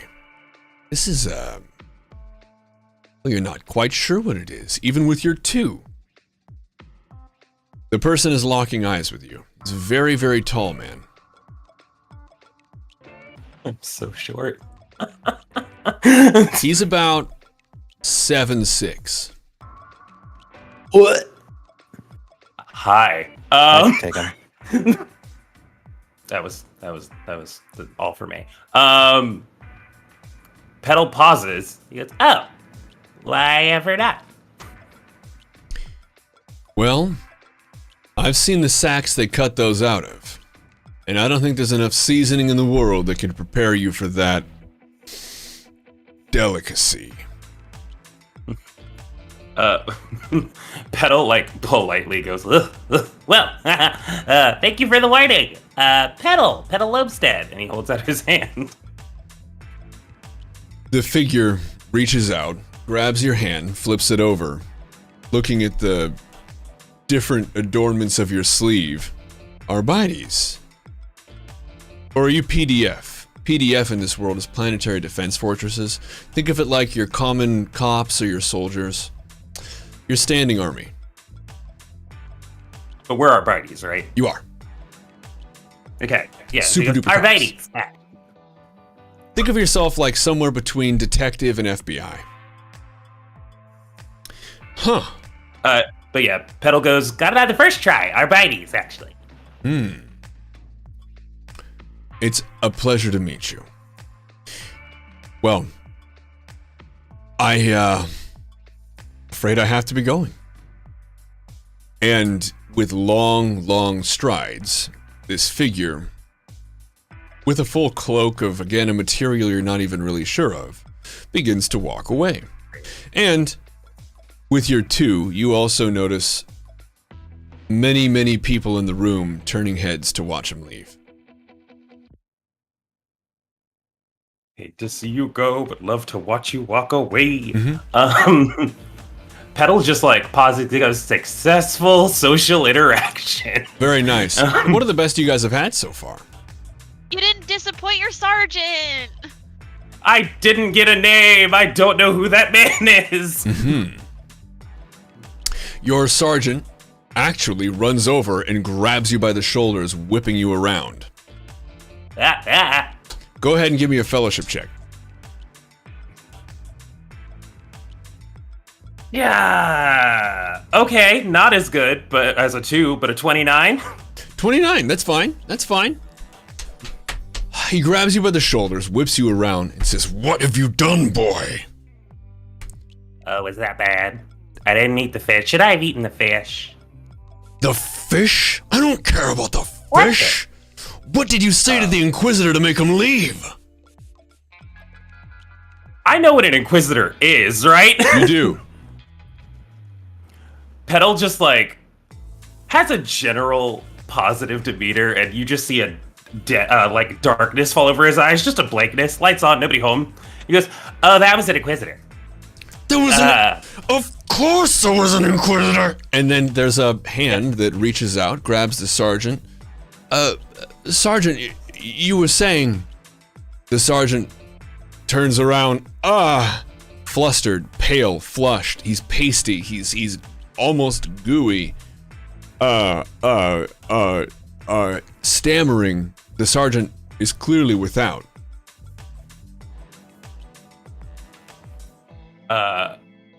I don't know what the sergeant's conversation was, but Petal is gonna just like see the dude flopping and be like, "Hi, have you tried the food?" Oh, my good lad, yes, of course, the food. And you were the young man who was, and whoever this person's company is, jumps in, a very, very, very well-dressed woman with bracelets that go from wrist to elbow. Each of them separate, each of them seemingly more extravagant the further they get up her arm. You were speaking with the Inquisitor. What in the world would you be talking to him about?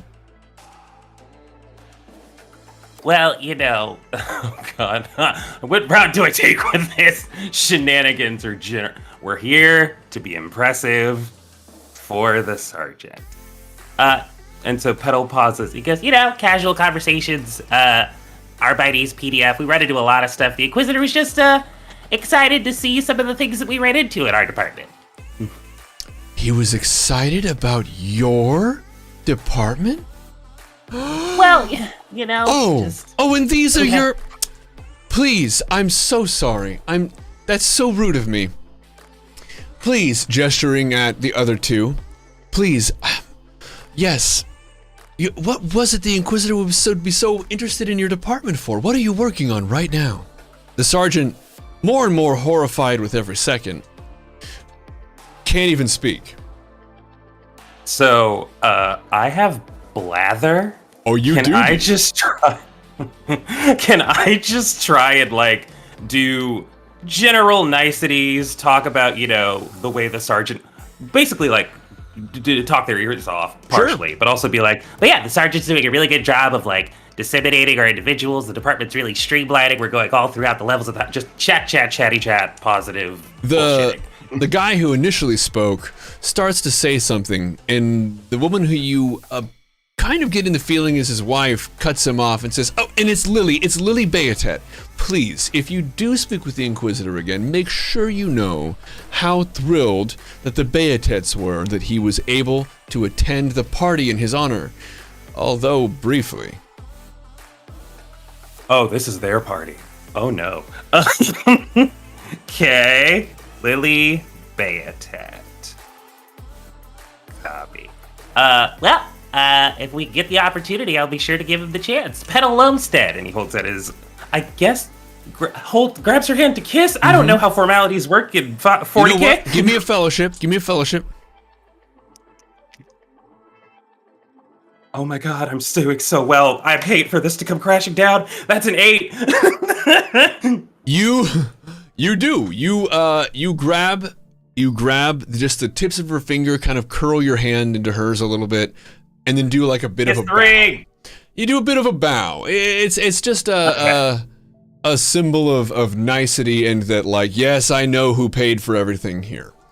And she does a kind of half curtsy because she's much more focused on the rest of your party. And what is it that the Inquisitor, he hurried off so quickly? We had really hoped to get to talk to him. Do you know? Never mind. So what are you working on that had the Inquisitor so curious? Asking now to Baxter and to can't read my handwriting. What is it? Fidus? Fidus. Yeah, Fidus. Fight us. Mm-hmm. While he was approaching, or like as the Inquisitor leave, probably would have been like slowly approaching behind Baxter with both hands extended towards the hat, attempting to maybe to try to take it, but the moment attention got brought to us, kind of shrinked back. Sure. But that's what he's doing. Okay. And Baxter? I'm gonna say something about comfortable office chairs. Sure. Hit me with it. What you got? That's what we're working on. The most exquisitely filling office chairs imaginable. So I just want to make sure I'm painting the picture as it's happening. We have the food table, where none of you were asked to go to. You do, because you're in, again, a Three Stooges movie. Then, by chance, one of you happens into conversation, although brief, with what appears to be a very, even abnormally tall Inquisitor who scurries away after warning against eating the seafood and learning that Arbites were pursuing something. You didn't really know what it was he was curious about or why he left so abruptly. But he did leave, and your sergeant came over in a fluster, interrupted by apparently the host and hostess, who are now completely fixated on the three of you. One of you, just barely cautioned away by this new attention from stealing a hat. The owner of said hat, now really leaning into the whole story with, oh, the Inquisitor was very likely concerned about the fact that we're on the cutting edge of the most exquisite of office chairs. Then, your Sarge, again, almost melting into a puddle, still doesn't have words. And a group of attendees for a party, the guest of honor, for whom, left? The guest of honor left, and, now they're kind of starting to gather around you. So please, absolutely, do tell about these office chairs. Did you say that you found the most comfortable office chairs? Indeed, and I would love for you to try it out. Please, if you would. How is it that we can come into contact? Is it a private venture? Are you investigating someone? Is it something? How is it you've come into these chairs? And how can I get my hands on them? I'm sure I know a couple deep pockets who would be interested in investing in this. Deep pockets. The sergeant cuts in. Yes, my lady, yes, please forgive the... Tell him, Sarge. Forgive my officers. Although some of the more experienced we have, they do forget their place. I hate to bring up the matter at hand, but, well, one of the reasons we're here is to discuss the funding for the Arbites offices in the coming year. She hand waves him away, leaning in closer to Baxter. Please, I have every interest in your chairs. I must know. I must know more, please. Completely fixated. Do you have any more information or words to impart on this vexed Well, if you- hostess? Well, if you come to our precinct, they're just lying about. That's how I got mine. Okay, give me a fellowship. So you guys are telling me he got the nice office chair? Yeah. 52. She rolled a 95. So you have convinced her. In fact, she kind of stands up straight, almost dazed with a sudden realization that she could go into a place as filthy as the Arbites office. Into your office. And she kind of just trails off, almost stoned, just into the Arbites office. My dear, the initial guy kind of chases after her, waving a hand. She just kind of fades away into the scenery. Others... Did we just do the, like, rich money equivalent of saying, hey, if you want a bunch of diamonds, just dig around in your pig trough? Kinda. Great. A little bit. So, the guests are now kind of charged with this. First of all, the assertion that the woman you just spoke with actually go to your office. Almost laughable, if not so offensive. And that she took it in stride. And that, for some reason, these three Arbites held the only attention that the guest of honor, an Inquisitor, gave at the entire party. That was very odd. And then he left right away. There's a lot of chittering. And the sergeant is not just looking squeamish, he's looking worried. And he kind of hustles over to you. Sergeant, would you like to use my chair too? I'm not just gonna fire you.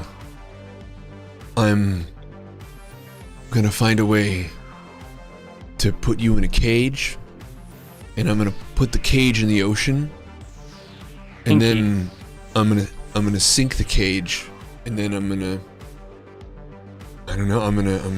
drown you somehow. I'm gonna kill you. Sarge, who gets his chair after you do that? I think we should probably make a polite exit. I'm gonna kill all of you. It's gonna look like it was an accident. What'd you say, Sarge? I'm gonna, and You're mumbling, Sarge. another hand Sergeant, on the sergeant's shoulder, adorned in rings, too many rings. She had to wear extra rings just to appear super ringy. Is a very, very, very loud sergeant.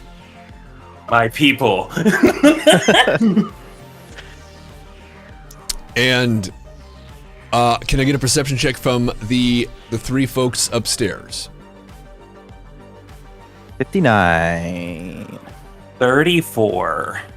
96. Oh my god. Okay. So, the captain whips around, pulled out of his stupor, almost excited. And I need my three folks downstairs to do a perception check. 67. 67? 55. 44. 44? 55. Again, just as you enter the office, you see the lights shudder. They actually shut off for a moment, kicking in the emergency lighting, even if just for a moment. This time, the thuds deeper, almost everywhere around you.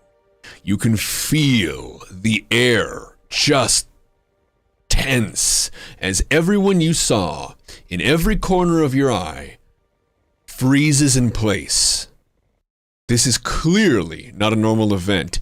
And it seems to be going on longer than you've ever heard in your 3 occurrences. This appears to be thud, thud, and then a groaning as metal strains under enormous weight.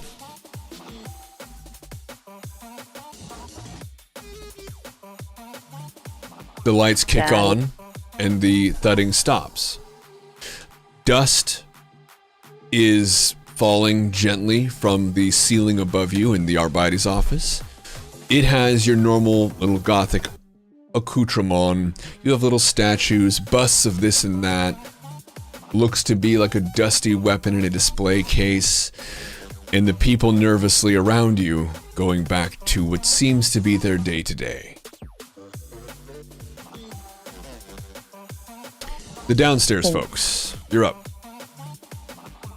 This is getting more terrifying, this rumbling. I want to go home. I thought that about hollow organs. Yeah.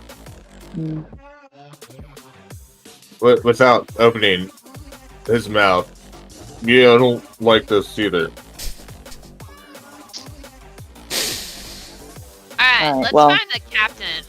Yeah. And Isla looks around for some signs. Say, like, to the captain's office. Well, you find them. They're not hard to find. It's pretty straightforward. This office is not nearly as well lit, but it also is kind of linear. You wind through, and there is an office with what looks like it was probably brass at one time. No longer polished. It almost looks like wood at a distance. If the idea of wood here wasn't so laughable, you might even have thought it was wood. I knock on the door.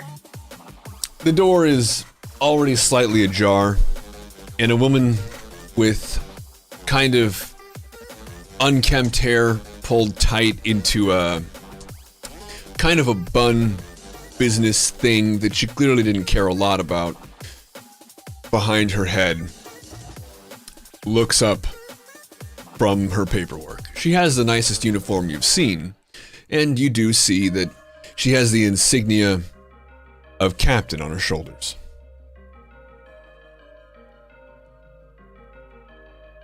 So would we be like Officer Nyla Fox? You are an Arbites officer. You are an officer of the Arbites. Okay, I mean if I was gonna like introduce myself with my title. You could just say arbitrator. You could say Arbite. You could just say your name. It's up to you. It's not like a long way. I mean, I guess long we way are to in do our it. uniforms. Yeah. Yeah. Did you say that the precinct that we come from is called Chapter 1? You are in Chapter 1. That's right. This is Chapter 4. Okay.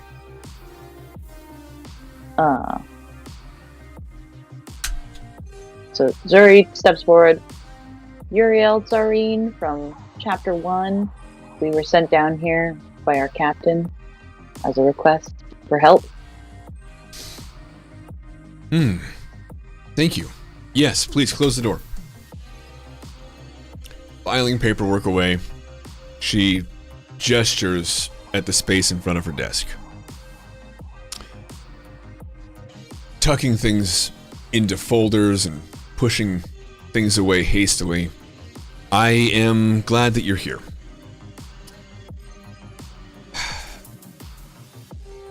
Your captain told you I needed assistance. Did he mention anything else?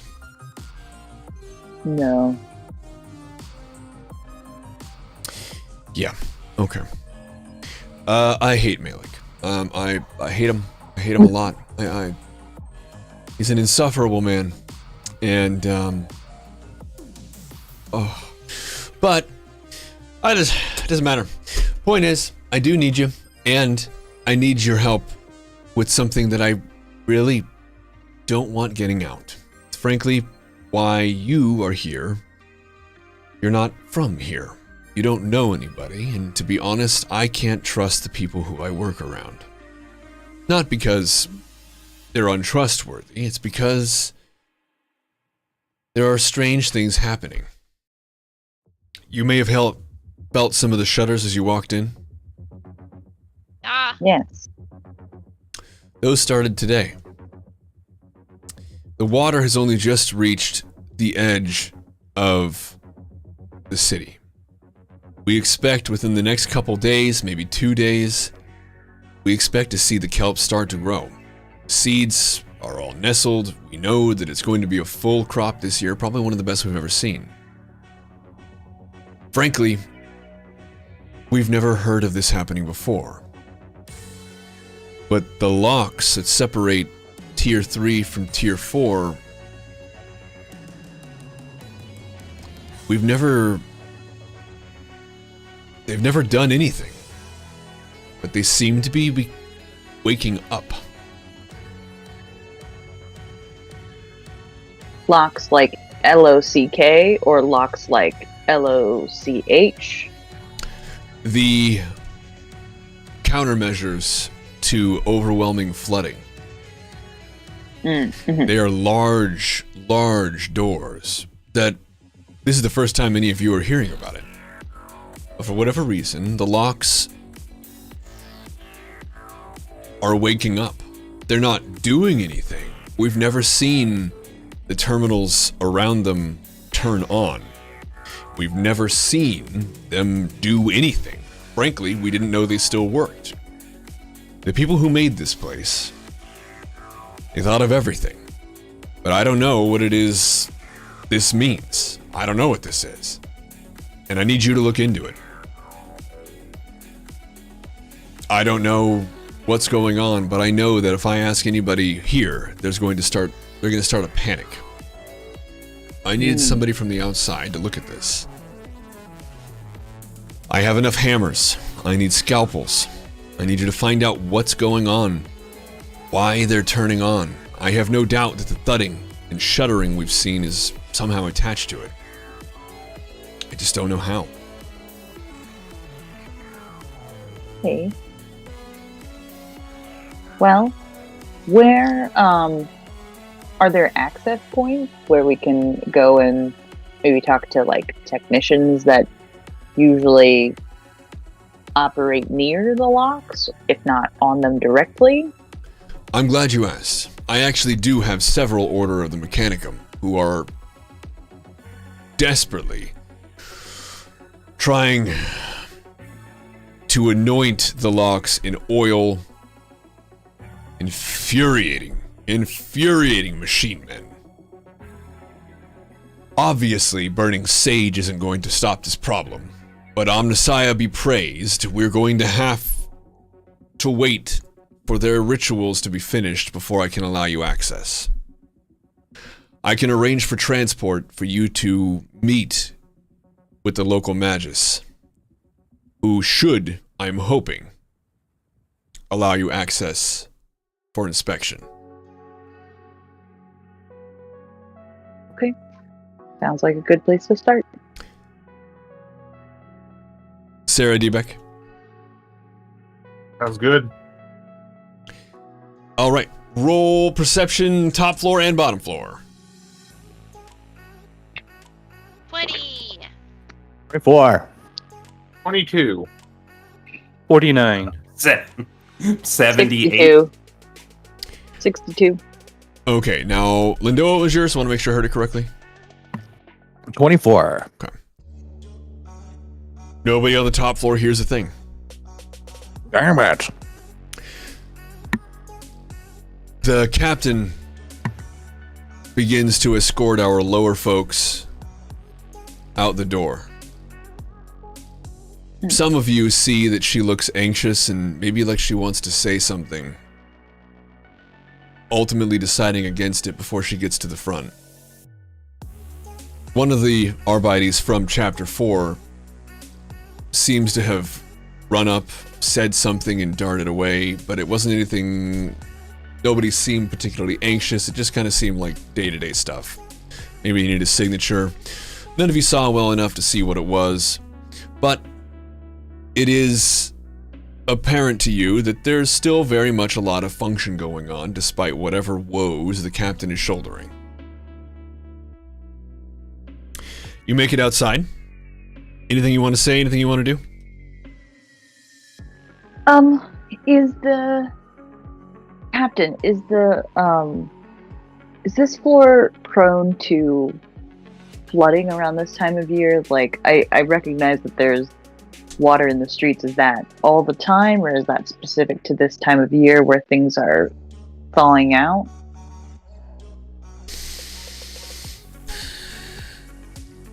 My dear, this is floor 4. This is our dry season. This is the most time we spend out of the water year-round. Just walking outside, she points at the outside of the brick that you're now close enough to see is like a stone ceramite combination. And you can see, now that you're close enough, and she's pointing at it, that there are algae layers against, kind of gunk layers, against the side of the building. This is the dry season. You can walk the streets this time of year. Flooding. Yes. Flooding is a constant.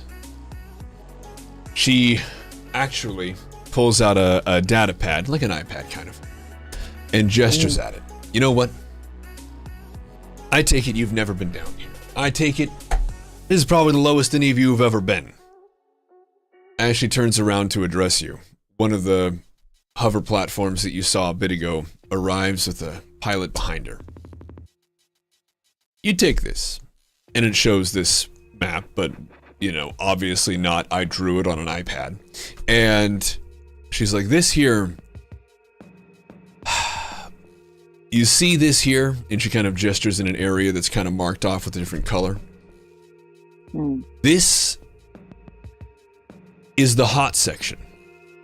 This is where the hot pipes are. The hot pipes are toward the center of the hive.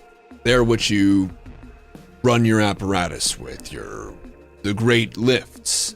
It's what most houses are built in, within and against. These are the hot pipes, usually moving heat up to your floor. There's a little bit of resentment there. The cold pipes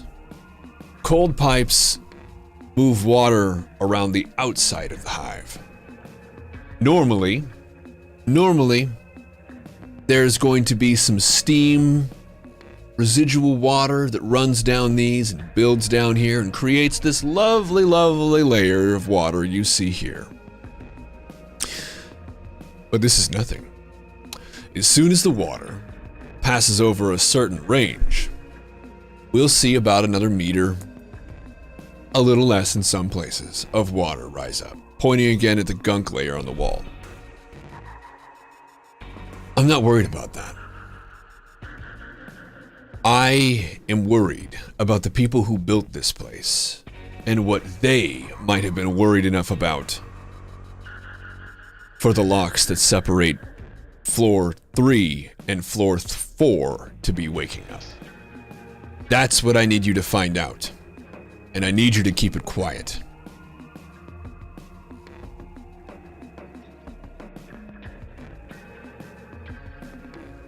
Okay. Will do. And she just kind of gestures toward the hover. My officer here will take you where you need to go. Again, I can't stress the importance that this remain between us.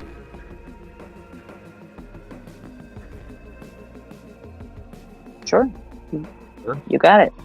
When we know something, you'll know something. She turns around, kind of straightens out her coat, and marches back into the building.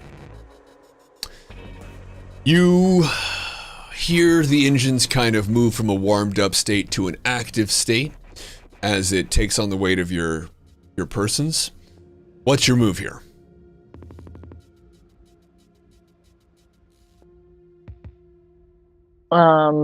Well, I guess we're gonna go to the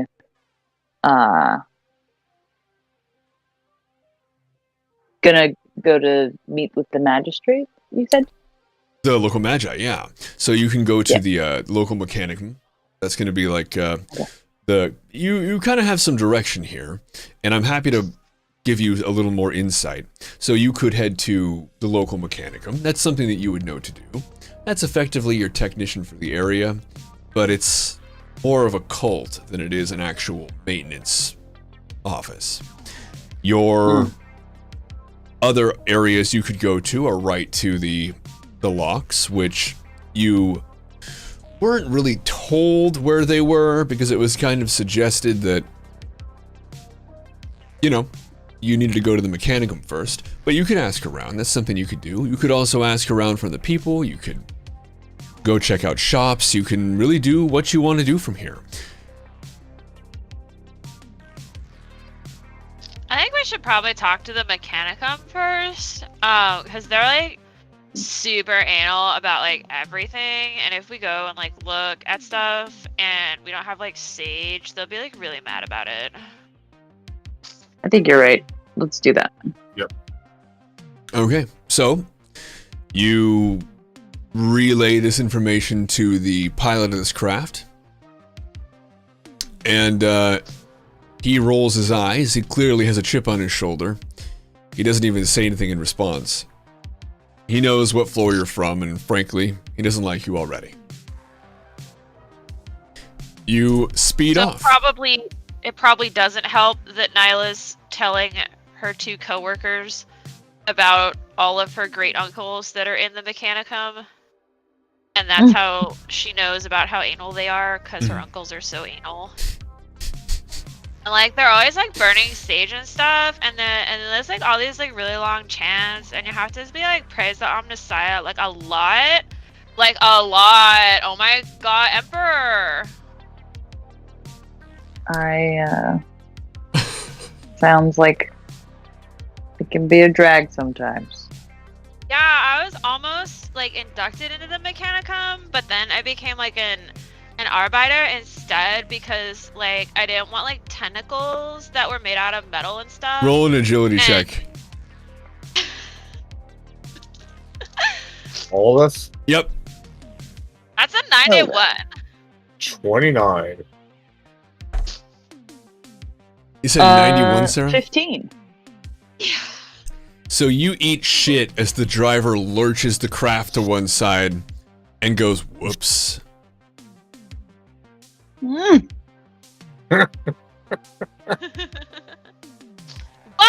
Hey! Wow! She's shook enough that knocked her out of the story that she was telling. Okay. She's like, whoa! I like sprained my hand, I'm pretty sure. I Well, believe that. you are shaken up by that, but the journey continues for you in just a moment. Up on the surface, the very, very tip top, I should say, we have a party where a very, very bombastic woman with too many rings, Sergeant! Hello, you made it! The sergeant turns around. Oh, Larissa.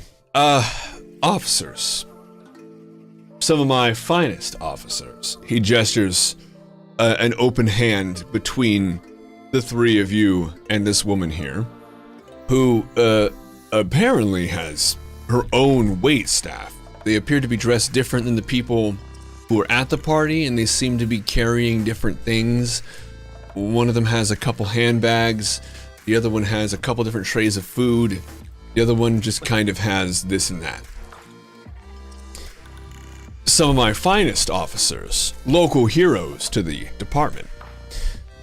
Oh, forget that. You must try this. And she pushes between all of you over to the disgusting food that the Inquisitor had cautioned Roland's character against. And she takes a big bite of it. And she's just like, it's imported fresh this morning. There's nothing quite like the taste. As she kind of winces past what's probably disgusting. She's like, it's almost impossible to get. Swallowing it down. But how are you? And Watching this woman suffer for propriety is my favorite thing. yes.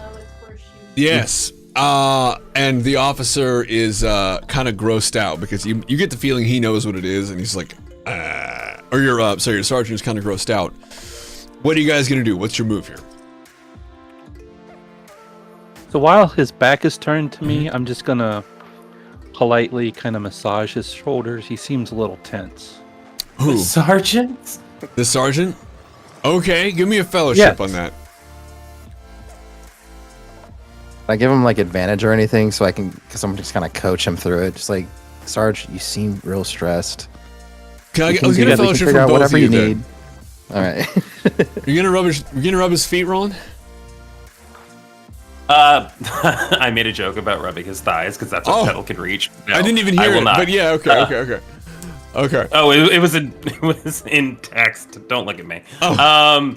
No, I think Petal is just going to politely, as this woman is funneling seafood into her face that looks, and I cannot stress this enough, delicious. I think he's just gonna pick up something nearby or separate in a feint of like, oh, didn't see what you were pointing at, and just eat that and be like, really, it's all very lovely. And Petal's gonna be like, I'm so. Oh, go ahead. And what was the fellowship roll for Lindoa and Nigel? 66. 80. Okay, the sergeant rolls a 5. So he Oh. actually is very, very weirdly welcoming of his two least favorite officers being so helpful in this moment. In fact, he's kind of lulled into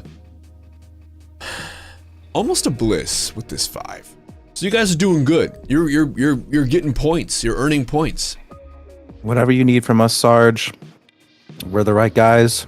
You just point, and we'll follow the point. Yeah, point. Yeah, Yeah. point. Yeah. And Yeah, let it just out, gonna- boss. I'm just gonna whisper in his ear about that cage. He actually rolled a 7. So I don't even know what to do with that, I guess, other than to be like, the cage, yeah, whatever with the cage, it's fine. It's like, ugh.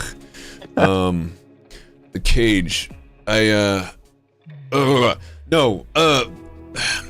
We're here with these fine officers of mine because of Arbites funding. It's that time of year again. We need to make sure that the coffers are full.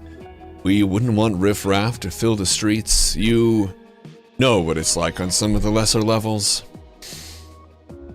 I do. So we're here, making sure that everyone is given a chance to do their part. And the very loud woman who's filling her face with more seafood says something through it, but you're not sure what it is because of the... She seems to just be trying to push it down. Can I offer her some champagne? Or Absolutely. something? Give me a fellowship roll. Can it be charm? Because Yes. I have it. Yes, do it. Hit me. Roll good. Not bad. 38. She rolled an 8. Oh. She's smitten by your efforts. In fact, she's actually able to take the whole lot of seafood down in one solid gulp, making full eye contact with you. You know, Oh. anyway, we love a lady who likes to eat. My. I say, we could have used a couple men like you at the last disaster. Oh yeah, what was this disaster that we would be so great at? The sergeant is basically tugging at her like, hey, money, money. And she kind of waves him off. I say, my great grandfather told me of the character Sounds great. of the men at the last major collapse. If we'd had the strong sense that you have here, kind of gesturing up and down on pedal, really down and middle, actually. Not a lot of Yeah, up. that's fair. But I'm sure we could have saved more of those poor souls. Wow, that's amazing and a beautiful story.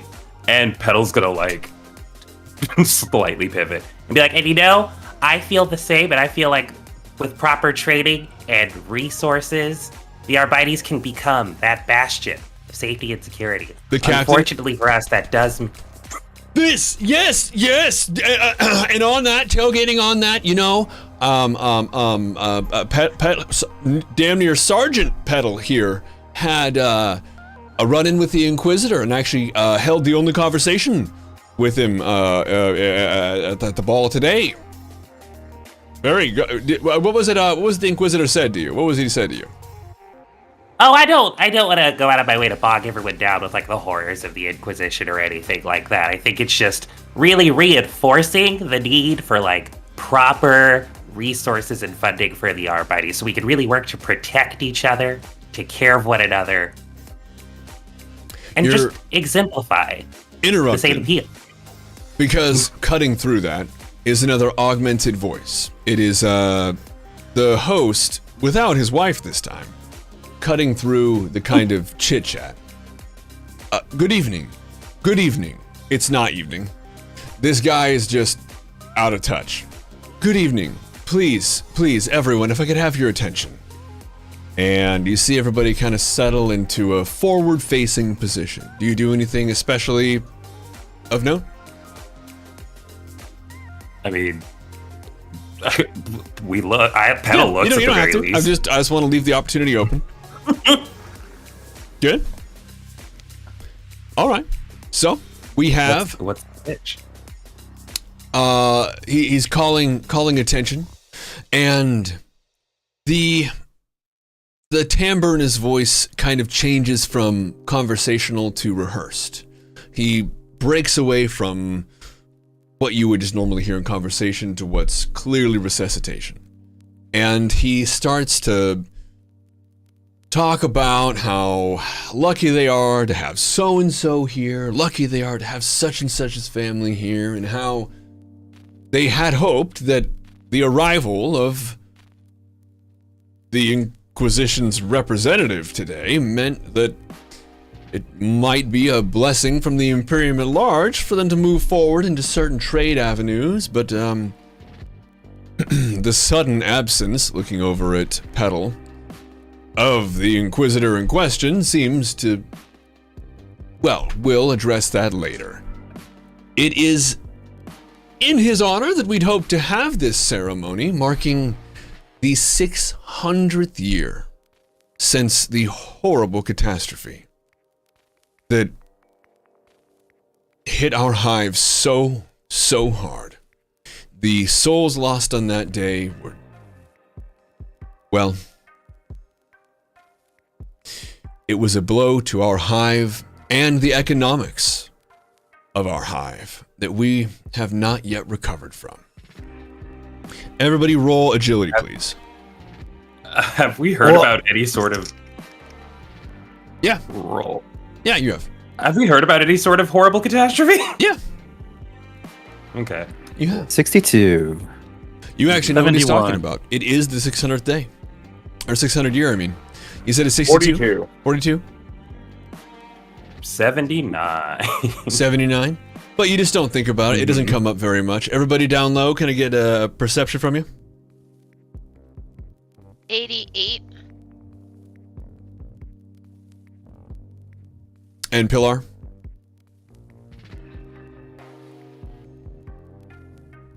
She's dead. I guess. D-Beck? Oh, I rolled a 42. 42? 73. Sorry 73. about that. Okay. 73. I know we've gone on a little longer today, everybody. Sorry. But we're actually coming to an end. The upstairs folks don't hear or see anything. The downstairs folks, however, do. There is another shuddering. This time, large sections of debris are falling from the ceiling. The booming doesn't just stop at 2.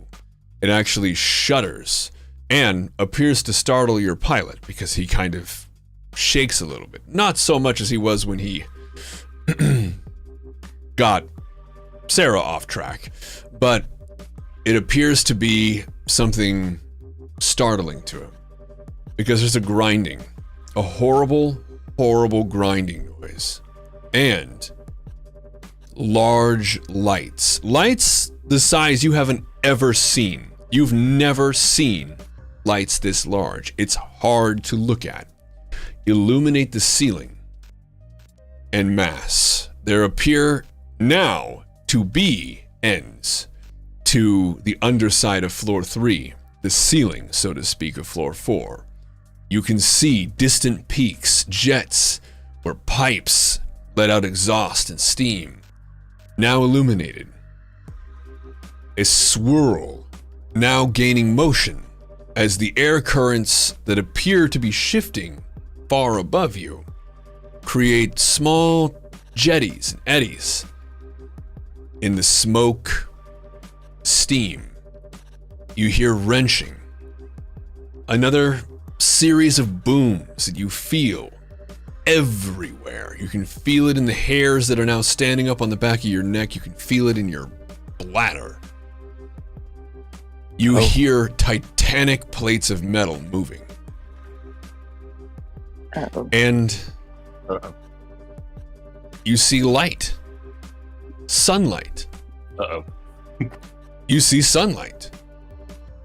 As ports along the opening of the sides of the hive wrench themselves open. You, nearest to the western wall, can really only see that, but you can hear screaming. It's low at first, kind of rushed, and it starts to build into a panic. Your pilot doesn't really know what to do. You can see that the lights are flickering above, probably with the now rhythmic grinding that you can hear above you. The sound is almost deafening. Roll your willpower, please. Ooh, 22. Hey. it's happening. 86. 68. Okay. Nobody faints, but you are, each of you, cowering. You don't know what to do, and your hover platform has come to a stop. The water, which the captain had just mentioned, that had just barely reached the sides of the hive, now appears to be welcoming itself into the hive. The walls have effectively opened. There are torrents of water gushing in. You can see the light, but you can also now see walls of water and chunks of ice, bits of kelp, large fragments moving in, crushing buildings. Absolutely nothing is being stopped by the wall of ice and water that's moving toward you. Shit. You are on a stationary hover platform where the pilot has been moved into shock. Does anybody have pilot craft? I do not. I do not either. Mm. I will say I did get a 22. So, In your willpower? can I? Yeah. Yeah. So can I try and? I want to get up close to the to the driver, and I want to. So I've got a background as a singer. Mm-hmm. Can I sing an encouraging song and like that's like popular, especially amongst maybe the fourth floor people, and tell him, to just keep going towards the Mechanicum as long as we can? Yeah, roll for it. Okay. 22. It works. He is kind of snapped out of it. And it's not too late because there's a wall coming at you, but you're on a hover vehicle. They do have a limit on how high they can go. You can't just fly away, but you're not going to be hampered by the people who are now trying to flee, and because you can predict basic physics, won't make it. He is now throttling it. Although I don't believe he's going toward the Mechanicum. I believe he's headed toward the major lift. The Mechanicum office you found was to be over here in this region. Up here toward the north of you, he seems to be going toward the great lifts.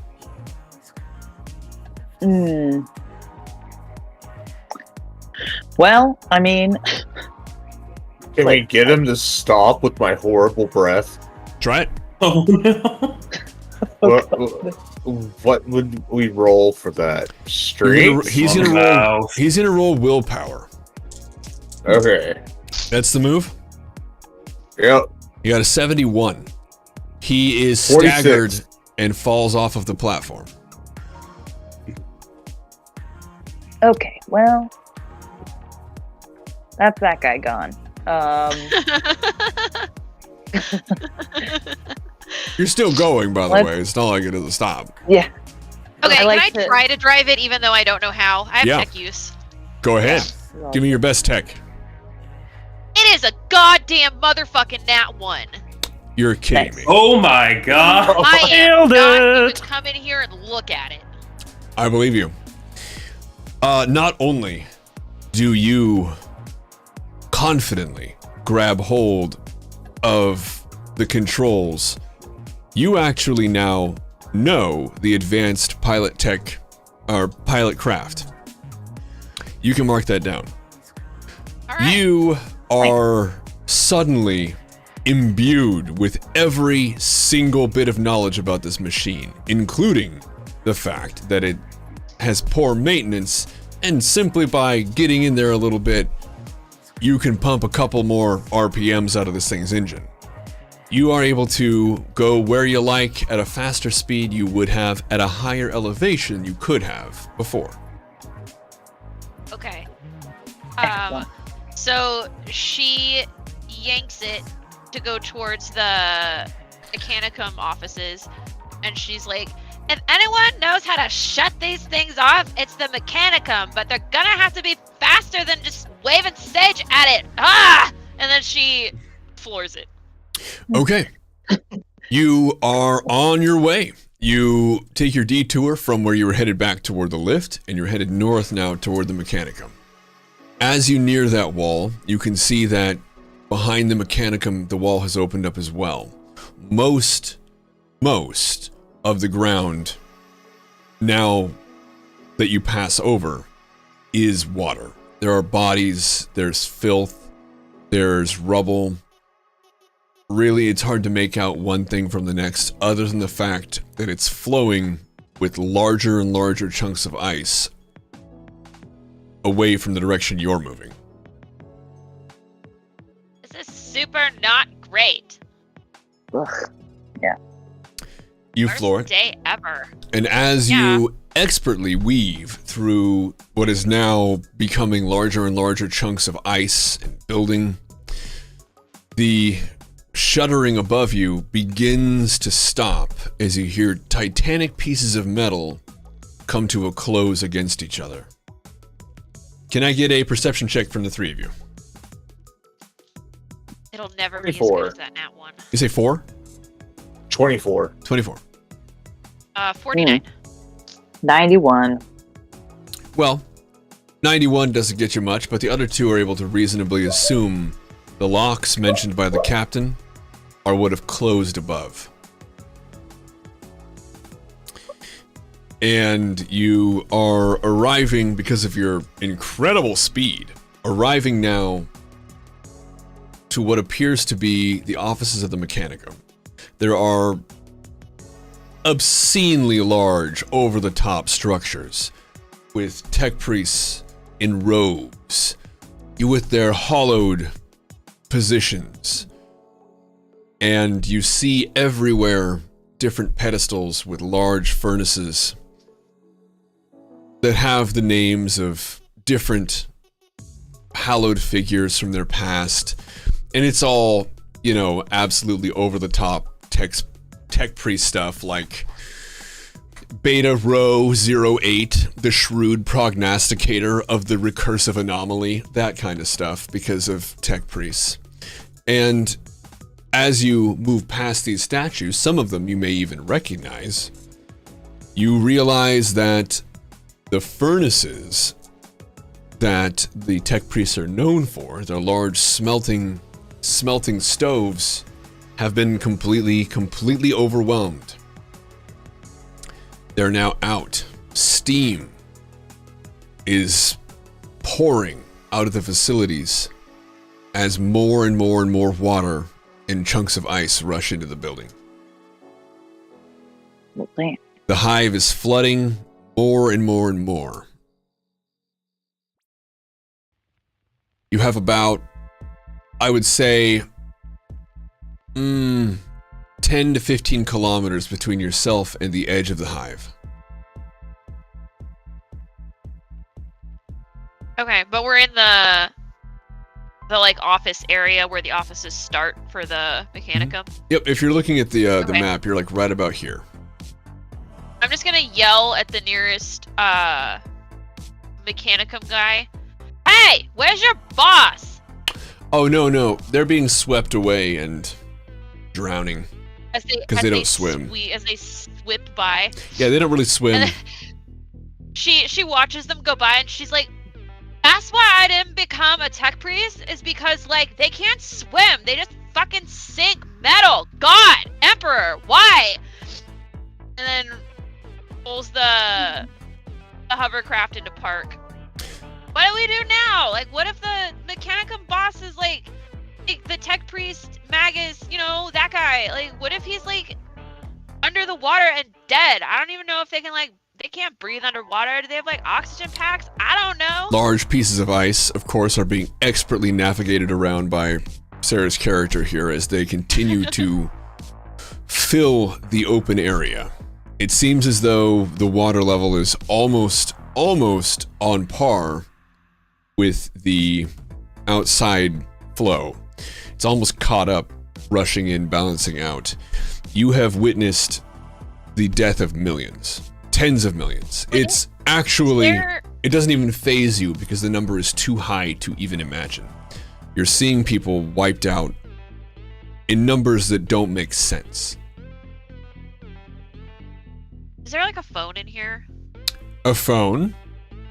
Or like Yeah, a communicator of some like, kind that we. Call topside? Yes, there is. And with your one, you can use it. Okay, so I'm gonna get on the phone and I'm gonna call our boss. Mm-hmm. Malik? He's the only contact we have. All right. You call Malik. And what's the deal? Hey, so this entire bottom of the hive, like, do you know why we were called down here? Throne's Light, you're alive? We're sending transports around the outside. If you can get any civilians onto your craft, we're trying to get people down to you from the outside of the hive. There seem to be ports, doors, something. Something is open on the outside near the docks. They're locks. And they're supposed to be locked between 4 and 3, and they're not locked anymore because they're unlocked. We were supposed to go find out why, but now all the Mechanicum guys are like drowning and shit because they're too heavy. The locks between 4 and 3 are sealed. They are definitely not. No, they are. No. Oh, so it's that the locks woke up because they knew that these walls were going to open, probably. Oh, okay. And so they shut to stop it. They from shut to flooding prevent, Okay. from flooding going upwards. Yeah. Okay, well, she misunderstood that, but Yeah. she's got the spirit. Yes. Mm-hmm. Yep. And Yeah, the walls are like open, and it's like pouring water and ice and shit in here. Okay, we'll see if we can get any civilians. okay, so perception check for the three of you. 36. 59. 14. Well, you do see a couple huddled masses around the top of structures that are here and there. Do you want to make a way toward them? Yeah. Yeah. You're Yeah. gonna direct. Okay, so we're just going to do a luck roll. So, Pilar, give me a roll. D100. D100. 12.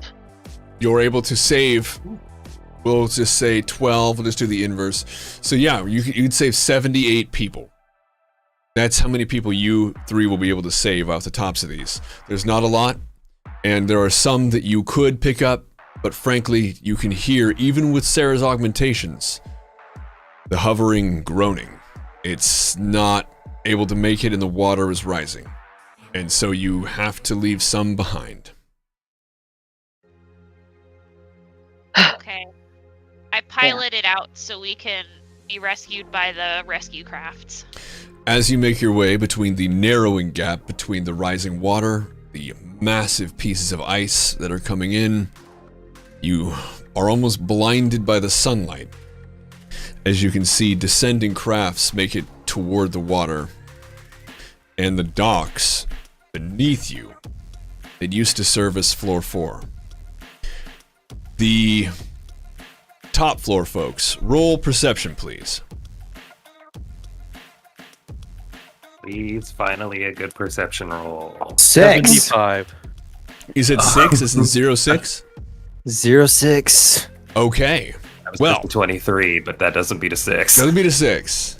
And how about you, Nigel? Look pretty good though. 75. 75. Well, as it happens, we have Landoa here who, it's Fidus, right? Yes. Okay. So Fidus notices that the comm light is blinking on the Sarge's ear communicator. Sarge seems wrapped up in the speech being given about the catastrophe or whatever by the host. He doesn't seem to notice yet. Okay. I definitely. Hey, Sarge. I know now that you've loosened up a little bit, and buddy here give you a little bit of massage, but your piece is flashing, Sarge. If you want to. Oh, yes. And he holds to his I don't know ear, if that's. and he taps a couple times, and each of your earpieces are able to pipe in. And you can hear Captain Malik say, and hey, while you're there, see if you can get permission for us to go outside of the hive. There are a couple things that we need to do maintenance on, that just triangulation towers, nothing serious. But remember, we're looking for a larger budget than we had last year. We have things that we're worried about outside the hive that we just need to make sure are up to date. And then he ends the transmission. You see Sarge roll his eyes and kind of look around at his tablet, making some kind of a note and then putting it back in his wallet thing, fanny pack. Slipping inside of his coat, probably the better way to do it. But he does that and carries on. And the host of the party continues to ramble and ramble and ramble until he arrives at the point talking about how, with the loss of floor 4, not only were there obvious hits to the civilian life, but 600 years ago, they lost what seemed to be the best way of actually obtaining kelp. And that this year, with discoveries made by some of the diving teams, they've been able to find the controls to activate the pumping mechanisms to potentially return to floor 4. And this, of course, brings an uproar from everybody in the room. As you turn your attention back to the captain, you can see that he's collecting checks from 2 different people who are very, very cheery, talking about whatever. The sergeant, clearly doesn't care. He's just like collecting, like, yes, thank you. And there you are. That is that today. Yay. Yeah. Yay. Fuck that guy for real. Sorry, before we I almost completely died. one last clarification. He said the loss of floor 4, like, so we lost it before? That's right. You guys have been playing it 2 Okay. different times.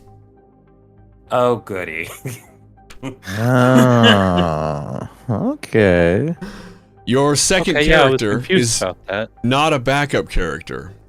It's actually a character at 2 different times. Ooh. Okay. You're playing at the time of the Great Catastrophe, and 600 years later, when there seems to be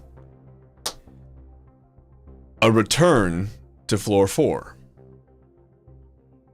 Ah, Hmm. interesting. Okay. Such a shame. Baxter was gonna look forward to meeting Nylar. Yeah, right. That's interesting. Okay. But there you go. Oh, we can't have 2 super annoying voice PCs together? RIP, Dolly. Oh, I know it was gonna be so bad when we got together because we both have steps and blather. It was gonna be terrible. It was gonna be so bad, and I'm so sad about it. Caldwell, I'm Now glad I you're need to liking figure it. out another voice. I'm glad you're liking it. I'm glad you're liking it. Yeah, and it took a little bit to get to that. Sorry, everybody. It took longer than I had thought.